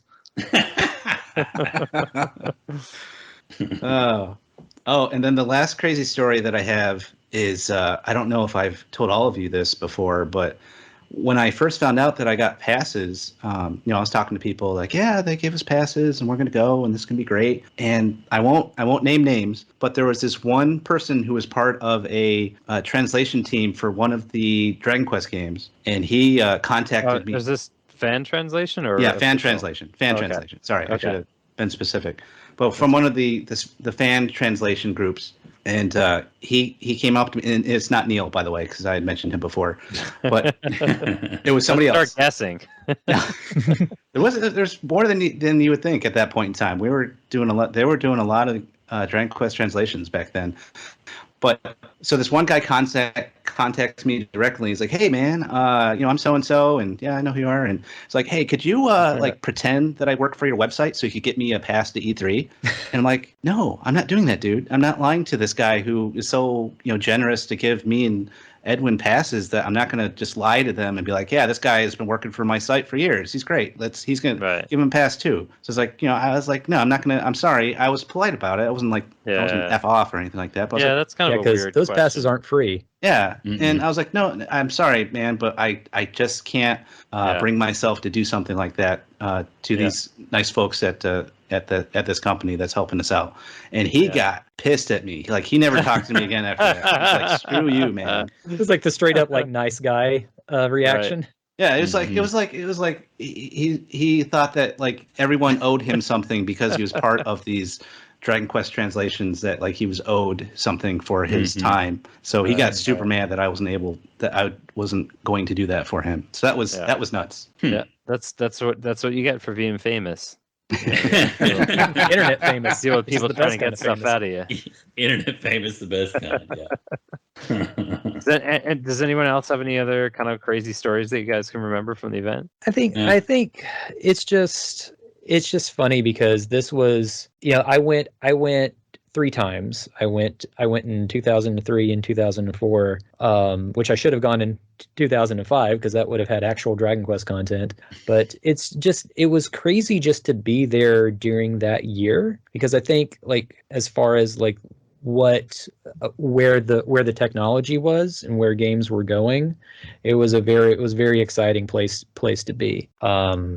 Artistically, it's great to see so many different creative things just kind of fighting for your attention, and I just really love the opportunity to be able to finally talk to people in the within the company in official and unofficial fashion. Get to know them a little bit. I found out that that's when I found out not every piece of Dragon Quest artwork is by Akira Toriyama himself. So that's interesting. And it was just I got a chance to talk to Paul one-on-one a few times. Never got a chance to talk to George Torrey. Hopefully we can get him on the podcast sometime. Hopefully, it sounds like Knob mentioned him a few times. Yeah, it sounds like he's lived a lot of interesting lives in and out of the gaming industry. Yes, but it was just a really good time, a good time to be there, and it was seeing how this was their last E3. And I know people criticized Enix as far as just like not doing enough, but that was a year that I kind of felt like I didn't do enough to really help promote them, and I just wish I could have done more, because they were very gracious and I was very grateful for the opportunity. I mean, they were on a shoestring budget compared to Oh, all yeah. the other localization companies there, and they did the most of what they could do with what they were given at the time. Absolutely. And they were fantastic people. I was so sad to see them all basically canned after the merger, because they went with like Square USA and moved everything there instead. And they just sort of like kicked them to the curb. Yeah, and speaking with them the next year, it was so different, because most of them, I mean, honestly, all of them had no idea what Dragon Warrior or Dragon Quest was. I'm like, this is the flagship title of your company. And again, like a lot of those people are hired PR, and they only know what they've been told to talk about. But still, it was very strange that this merger happened, and we're just going to completely forget about everything that came before. And it just seemed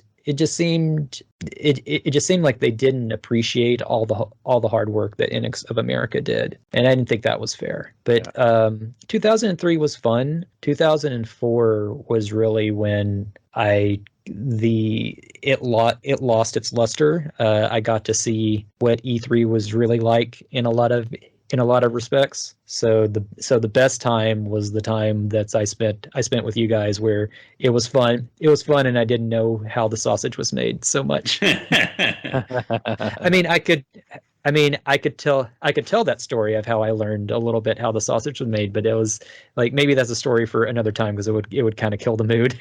No need to go there. I mean, it was just a perfect storm of us coming together as Dragon Quest fans, running these websites, and then being able to meet each other and meet the great people at Enix and see their passion for the games. And it was just, it'll be one of my best experiences I will ever have in life, is to hang out with you guys and do all that together. It was great. Definitely. We should do it again sometime. Yeah. I mean, we don't have to go to LA. every We can once go to in a while. somewhere with less traffic. Go to LA. Let's do it somewhere else. I don't want to do that again. I wouldn't recommend coming here right now, because it's rather inhospitable. Oh, yeah. Well, Pendy's been to my place a few times, so yeah, he'll just drive on up here too. And Yeah, he's visited me as well. Yep. Yeah. I'm like one of the guys in the community that like seems to stalk everybody. Yeah. Like, oh yeah, I bet you've been to my place. You've been to my place. Where? What is he doing? He basically just comes to my house to like whip my ass at Street Fighter, and then he leaves. I'm like, okay, thanks. I'm like, get the hell out of here. Yeah, or Tecmo Ball. Yeah. Yes. Maybe Matt can do another road trip, and he can just like pick everybody up and just like meet. Yeah. Then, There we go. And then just like drop us all off when we're done. Perfect. We should just do a video documentary of Pendy kicking all of our asses at Super Tecmo Bowl.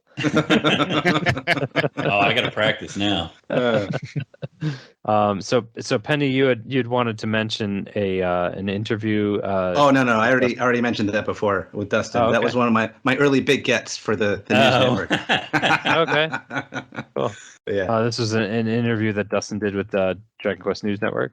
Back in July of 2000. I was so excited. Nice. Now Is we'll that still see the audio. available? I Should can't. be I on the haven't. archives, I think. It's the news article for it announcing like, hey, here's the interview. But I tried to click on the interview and I couldn't find it. But I didn't look, awfully hard for it. So maybe it's still somewhere else in the archive that I I'm could. sure I could the look Internet for. Archive has it. Yeah. Yeah. It Um, might. And one thing I found with the website is you have to go to different years sometimes and then Oh, go to the archive. Yeah. Oh, wow. Because some of the earlier ones, the links are broken, but Yep. the later ones, they're there. Yeah, it depends on the Really snapshot. weird. That's a good point. Yeah. Well, Pendy gave us not only the year but the month. So I think if any We could July discover of it. 2000. So It's still there. if anything, we can track that down a little bit more easily than without having that information. So does anyone have anything else to share about E3 and their experience there? No. It was interesting, all of us hanging out in a hotel room with 2 queen-size beds, 3 guys, and we're like, who gets to be the lucky one to share the bed with the other guy? Who's the big spoon? Who gets to be Big Spoon and Little Spoon? And then Pendy's like, I brought all this anime. We're going to watch anime and order pizza. And Yeah. so Oh, we're like, So ordered- after he said that, you guys shared 3 to 1 bed, and Pendy got his own bed. I totally yeah, I forgot remember about like that, watching that I had brought that. Trigun and Trigun. us eating pizza and hanging out. Oh, that's awesome. Nice. That They're sounds making a awesome. sequel to Trigun or Yeah, a prequel. Saw that. Please be good. Hopefully. Yeah, hopefully that's Don't, screwed up. like, but- Hey, please it's not don't let live it be action, like the, so we got a chance. yeah, like Yeah. please don't let it be like the FLCL sequels because those were hot Mhm. garbage. yeah, agreed. I was mad. I was like, this is why we can't have nice things. Well, that's it for this episode of Slime Time. We want to thank Dustin, Dwaine, and Endwin for joining us. Yeah, thank you thank you guys. very Glad much. to be here. But so we don't use Patreon. We won't half-inch your hard-earned money when we can offer you quality content about the game series we know and love for free. If you do have any money that is completely burning a hole in your wallet, pouch, bottomless bag, or searchable wall sack, and you would like to donate anything to a website that's been supporting Dragon Quest fans for over 20 years, stop by the Dragon's Den at www.woodis.com/den. and click on Support This Site. Woodis has owned and maintained the Dragon's Den GQ fan site for decades. He personally edits every YouTube version of our podcast, and he fully appreciates any donations to help keep the servers running. And the Dragon's Den website also features an Amazon affiliate link. If you click the link and then make a purchase, a small fraction of the sale will go to support the den, and it doesn't cost you anything. To advertise with us, reach out to us at slimetimepodcast@gmail.com. This podcast is brought to you by Baked Lays, which is exactly what I would say if that were true. I just personally happen to like them. What about Tesla? them too. Yeah. There we go. That is a car that's ruined me Get some for of that all of the Elon cars. money without having any of his kids. Yeah. I will advertise to Tesla any day of the week if he promotes Dragon Quest X. There we go. There's the deal right there. And no money. I will advertise Tesla. I would probably do that without, it was one of the most amazing car driving experiences I've ever had. So I would say that without him promoting Dragon Quest X, but if we can get some Dragon Quest X promotion in there, all the more better. He just Oh my backed out of God. the deal, though. Tweet at him and he might do it. I've tried. I've definitely tried that before, and it's gone ignored because he probably gets tweeted at like 10 Quite a million times by random fans of other video game franchises. So if you do have any comments or questions for Dragon Quest Slime Time podcast, you can join us on Twitter and Instagram at DQ Slime Time. Consider joining in tons of Dragon Quest discussions at the Dragon's Den forums, one of the few remaining forums still around. Find it from the Dragon's Den main page or at www.woodis.com/forums. You can find me and other rabid Dragon Quest fans through the Dragon Questers Facebook group as well. Or come hang out with us and tons of other hardcore Dragon Quest fans in the officially unofficial Dragon's Den Discord server. We'd like to thank everyone that made this possible, like Woodis for support of the series and this podcast and keeping the Dragon's Den's lights on for decades. Thanks to Amanda Lepre and the Descendants of Verdrick for allowing us to use their music for our podcast. Descendants of Verdrick is a video game tribute band from Austin, Texas. Check them out and their album Advent at www.descendantsofverdrick.com or on Twitter at @DiaVerdrick, and check out Amanda Lepre streaming on Twitch. Our thanks to the delicious Dwaine Bullock, our wonderful graphic artist / DQ fan, for making the awesome artwork cover for this podcast. Dwaine was on the original iteration of the Slime Time podcast and through many of our episodes. You can check out more of his work at Dwaine Art on Instagram or his website at dwainebullockart.bigcartel.com. You can also follow me on OnlyFans for premium feet content for only $49.95 a month. Take my money. Yeah. I also love listening to you listen to those old Slime Time podcasts from 2012, and you guys are all about oh man, I can't wait until Dragon Quest X comes out. We'll probably get it next year. 10 years later. It's Here we are. Absolutely heartbreaking, but still hilarious at the same time. So please Demon skeleton sitting on the bench. Yeah. Please subscribe, and write a review for the podcast. And if you're looking for more Dragon Quest Slime Time, check out our earlier episodes on Dragon's Den, Anchor FM, Apple Podcasts, Audible, YouTube, and more. And check out our brothers and sisters in arms over at the Slime Time Side Quest podcast, as well as Tactfully Die. Their latest episodes are available now. Bye, everyone. Dragon Quest Slime Time, sliming off. Testing. Going on, 1, 2, 3. Testing. There we go. Now we got it. All right. Okay. Okay, and you are Justin Lucas. I'm the product manager of NX America. And this is Sean Pendergast, otherwise known as Pendy, for the Dragon Quest News Network, conducting an interview at E3. Okay, my first question is, what do you think bodes for the future of the DW franchise in America? Oh, I think,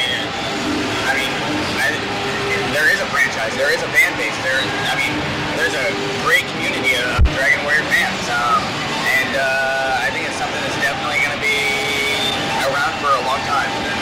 So, I'm glad we've got such a great fan base to support it.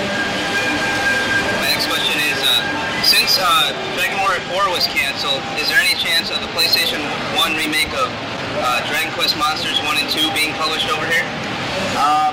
Or are you guys moving on to the next generation? We're moving on to next generation stuff at this point in time. It's something that we might revisit later on different platforms or different hardware. But we definitely want to support Dragon Warrior here in the States and really build it as a franchise and as a great brand like it is in Japan. It's such a great game. Hori-san is just an absolute genius. The future is the future. Right? How about the Game Boy Advance remake of Turnico: The Last Hope? Will that ever see the light of day here? We haven't made a decision yet at this time. I think we'll look at it, and it depends on the market at the time. The localization time it'll take and what the market will be like at that point in time, and we'll make a decision based off that. Okay. Since not everyone is aware of this, how successful were each of the Dragon Warrior games Enix of America has published so far, including Dragon Warrior 1 and 2, Dragon Warrior 3, Dragon Warrior Monsters 2, Turnico: The Last Hope, and Dragon Warrior 7? Everything's been really successful. I couldn't be happier. The Dragon Warrior games, amazing. I'm just so happy that the fans, remember it. It's been a while since the games have been out. They got great press. The fans love it.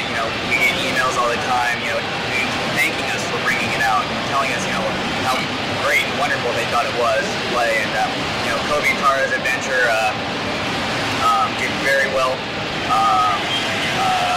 All of the NX's products have done very well. It's very nice to see a fan base and the word of mouth spread, and the sales reflect that. Great. Now, is it true that your sales goal for Dragon Warrior 7 was around 300,000 copies, and you only reached about 100,000 6,000 something. That's something I saw at a Yahoo of Japan article. I don't know if that was just... No, that's rumor and conjecture. We don't announce our sales numbers, and NXO Japan doesn't announce our sales numbers, so I can tell you those numbers are wrong. Oh, okay. Yeah, because that's a popular rumor that was going around the net about that. Okay. So what did you think of the success for Dragon Warrior 7 specifically, since that was the last title? I thought it was great. It was great to bring out another Dragon Warrior game in the U.S. and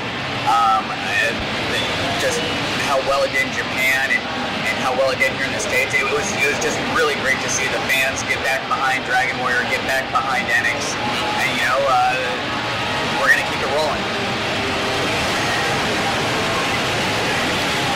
What do you think will be done differently, if anything at all, when you bring over Dragon Warrior 8 in terms of how you do advertising or how you publish it and everything?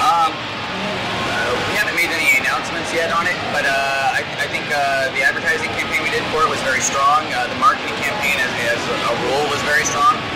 The PR was very strong on it. So, I think we probably won't change a whole lot on it. I think we were very happy with how we did it, and with more titles we bring out, and better relationships we forge with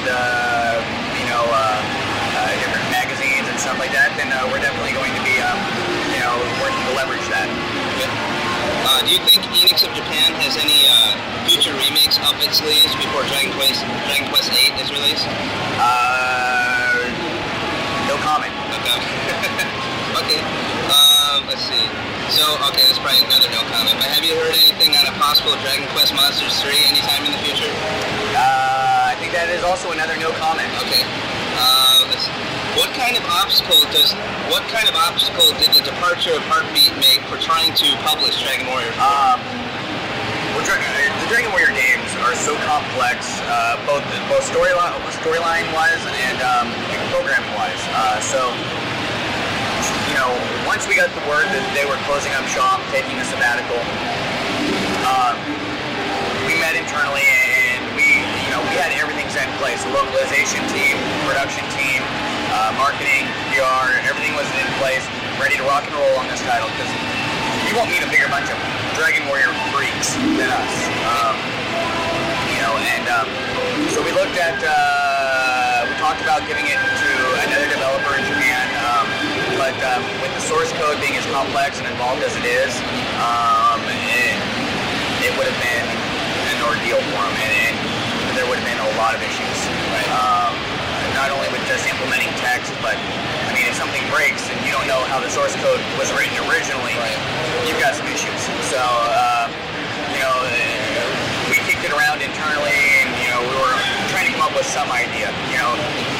Selling off teeth and body parts, somehow, or some way to bring this game out, because it's such a great game, and I really think that I know the fans would have loved it. I know we all would have loved working on it, but it broke our hearts to have to cancel it. Is there any hope for any Dragon Warrior related merchandise being sold by Enix of America in the future? Because I know you guys had a poll for that a long time. It's something that we're going to be revisiting in the future, cross promotion, cross licensing, but there'll be more announcements on that at a later time. Now, how complicated was it to publish a game like Dragon Warrior 7? To give you an idea, there's 17,000 pages of text in that game. Right. So that's 8.5 by 11, typewritten, 10-point font. It's huge. Right. The most complicated, I couldn't even begin to explain it. It'd be like open heart surgery, I guess, or brain surgery, or brain transplants. Complex, yes, without a doubt. I think we've got 32 different 3-ring binders in the office filled with the text in it, and it takes up 3 whole bookshelves. So, yeah, and that's just the text. Right. That doesn't include translating. That doesn't include the manual, the advertising,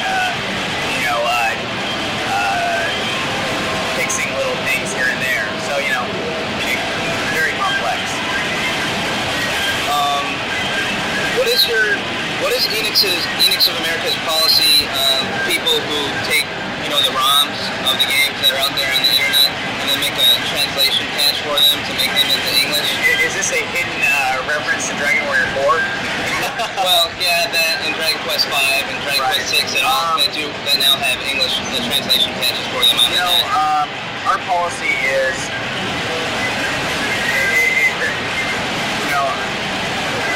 it's not that we don't like it. It's our intellectual property. We have to protect it. Right. We love the fans. We think it's great. Getting on the internet and seeing Dragon Warrior fan sites and Dragon Warrior, artwork that people have drawn up themselves, is great. But it's our intellectual property, and we have to protect it legally. If we don't, there's ramifications to it.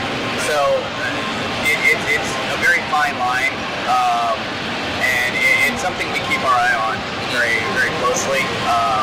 And if we think that it's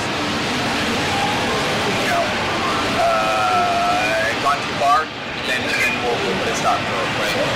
Okay. So what are your hopes for the 3 games that you have here at E3?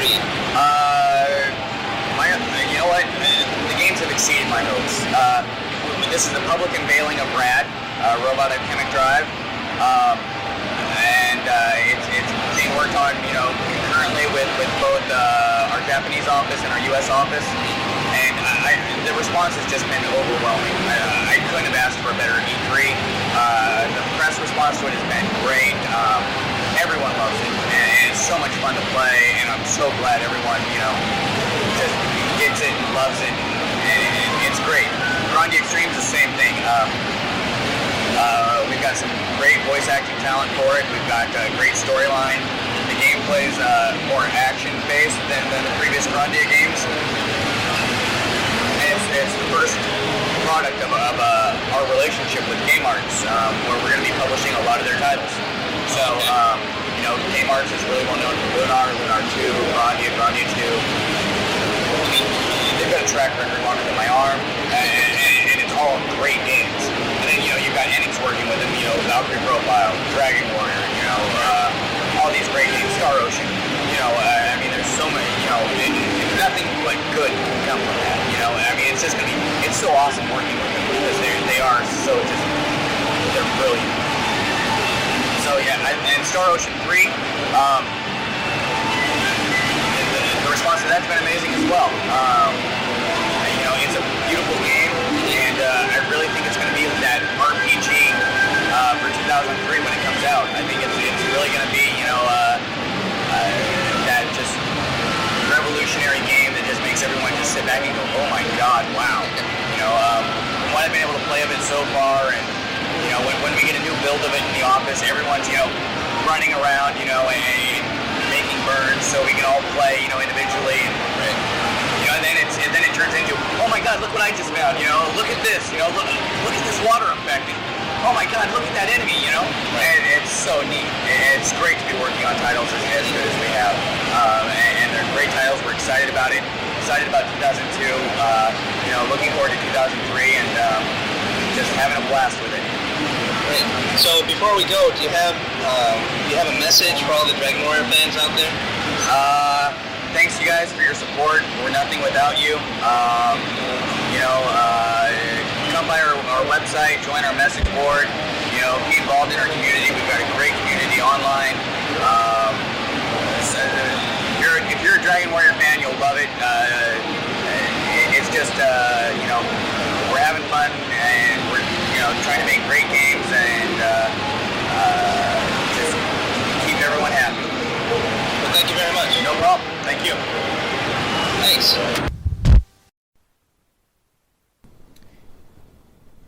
Hello everyone, and I would like to welcome you to our first radio broadcast. Today we will be interviewing Dustin Hubbard. Hello Dustin, how are you? I'm alright, how are you today? I'm doing well. And to start questions off, what was your first Dragon Warrior experience? Well, I was like 8 years old, and every Friday my mom would take me to the video store to rent a game. And I just happened to started reading my Nintendo and had that game in there. I saw this video store, picked it out, really liked it, and my mom got it for me for my birthday.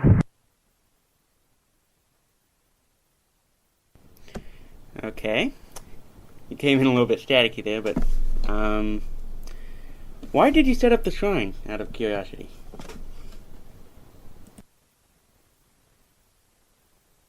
Well, one day I just did a search for Dragon War pages, and there weren't any at all. And I had never tried to make a web page yet, but I figured it'd be a good project, so I looked up Enix and started from there. Okay. And what were your feelings when you learned of that very sad day when Enix of America left, and how'd you feel when you found out that they came back? I was pretty bummed out when they closed down, because I was a big fan of like Soul Blazer and Wishing God. And then I remember seeing Dragon Quest 1 and 2 in Nintendo Power, and I really wanted it, but I knew it wasn't coming when they closed down, or Part 5 and 6. And when they reopened, or really whenever I heard the Dragon War Monsters was coming, I got pretty excited, and now, since Enix has started contacting me, I'm even more excited.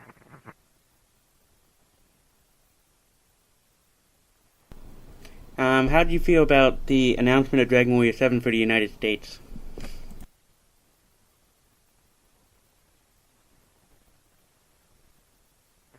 Well, I was really, really happy. I figured they were going to do it, I just didn't know when. I don't know, it's awesome. Been waiting for this for years. Hopefully, it'll get some of poser Final Fantasy geeks to play something else. Yeah, I'm sure quite a few people probably agree with that. I hope so. Hope it'll get some of my friends to start playing a decent RPG. Any particular hopes about Dragon Warrior 7? Anything you're expecting from the game, as far as a new age of gaming? Oh, I just expected it to have a really good storyline and a whole lot of time, like, I think they said 100 hours for even pros to do. So that's really, really cool. And just all the cool monsters by Akira Toriyama. I love his artwork. He has, like, the most creative monsters. It's not just the generic stuff you see in other RPGs. Like, I don't know. They're just all really creative. I really like his work. Yeah, I'm sure a lot of people do. Yeah, from all those Dragon Ball Z fans running around, maybe they'll see this and get hyped up about it.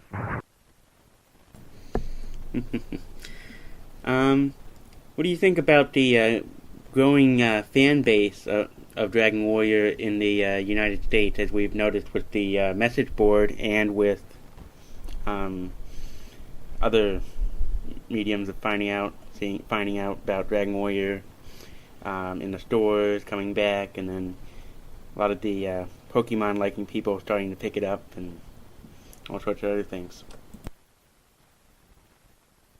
It's awesome. I mean, like, whenever I started the page, it was pretty much just me and a few others, like Darkney, and then Dwaine came along and helped. And we all tried to put together that one big page, but stupid Saki back out on us, and if I ever find him, I'm going to kill him. He ran off with, like, some money and Darkness, I think. But now the community is huge. It's really great. Lots of support. Lots of fan parties going on now. Dragon Quest News Network is great. Made Fun does an awesome job with all this stuff. He's really a good person for the community. And hopefully once the shrine gets back up, I'll be able to get more involved with it. Not be so lazy.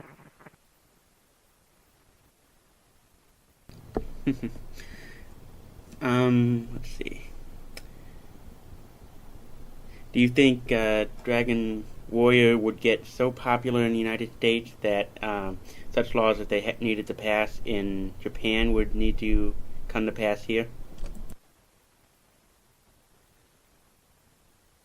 It's really hard to say if it'll be real popular here. I mean, I know people, a few that really like Dragon Warrior Monsters, but I think Dragon Warrior 1 and 2 for Game Boy was a lot more popular.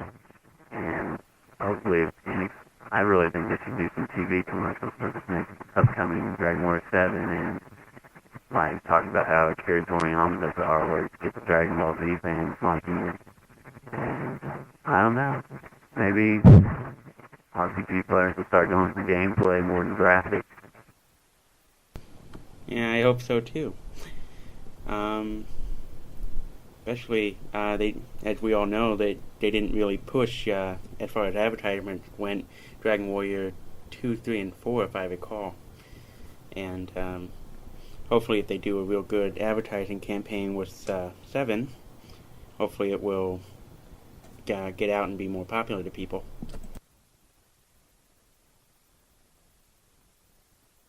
Yeah, Nintendo did a good job advertising Dragon Warrior 1. I mean, lots of people remember that game, but like you said, Enix didn't do a good job back then, so hardly anybody knows about parts 2, 3, and 4. And I think if they would have, then they would have had a lot more sales, and we probably would have seen 5 and 6. Hopefully Enix will re-release 5 and 6 over here, but at this point I wouldn't count on it, unfortunately. What is your favorite Dragon Warrior game?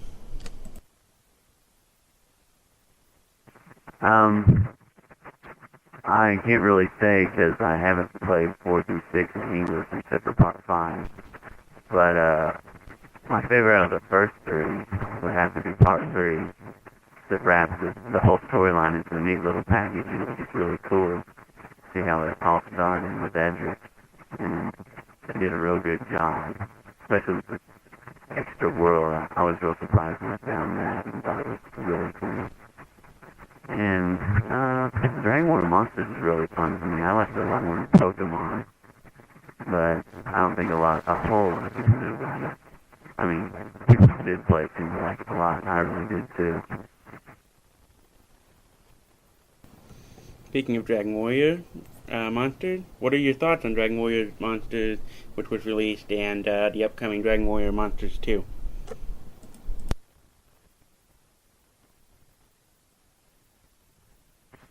I think the first one was definitely a good idea of Enix's.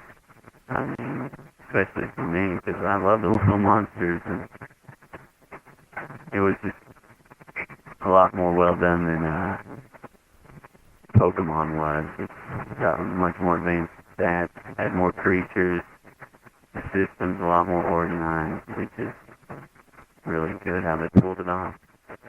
And Dragon Warrior Monsters 2, I don't know. From what I've seen, it looks cool. Hopefully, they didn't change the system all too much.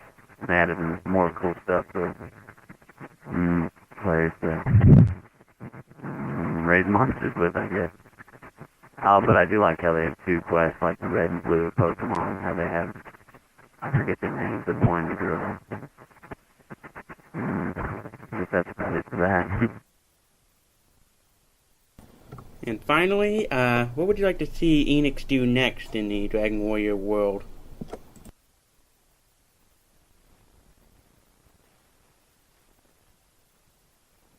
I really never thought about that one. Well, I liked Kowloon's Mysterious Dungeon. I didn't like it a whole lot, but it's still fun. But I don't think it caught on very well with most fans. Let me think. They pretty much already did carry the Dragon Warrior Monsters. I guess Christo. I always kind of liked him out of the characters of Dragon Warrior 4. Either him or... I can't really think of anybody. I haven't thought of that before. That'd be cool if they made another one of the Dragon Warrior characters out. If I recall, I think they were planning on making a Dragon Warrior 8. Yeah, I heard rumors about that. I'm betting Unix will make it on PlayStation 2 or GameCube. Don't hold me to that. Yep, definitely. Well, I'd like to thank you for taking the time to do this interview. And hopefully this will all go out to the people in a well fashion. No problem. I'm glad to do it. Hopefully your little radio station will catch on. I like it a lot. I think it's a good idea. And guess I'll just say hi to all the fans out there. And hopefully you'll let me do something like this for you again. Thanks a lot. Thank you again, Dustin. And now back to our regularly scheduled music program.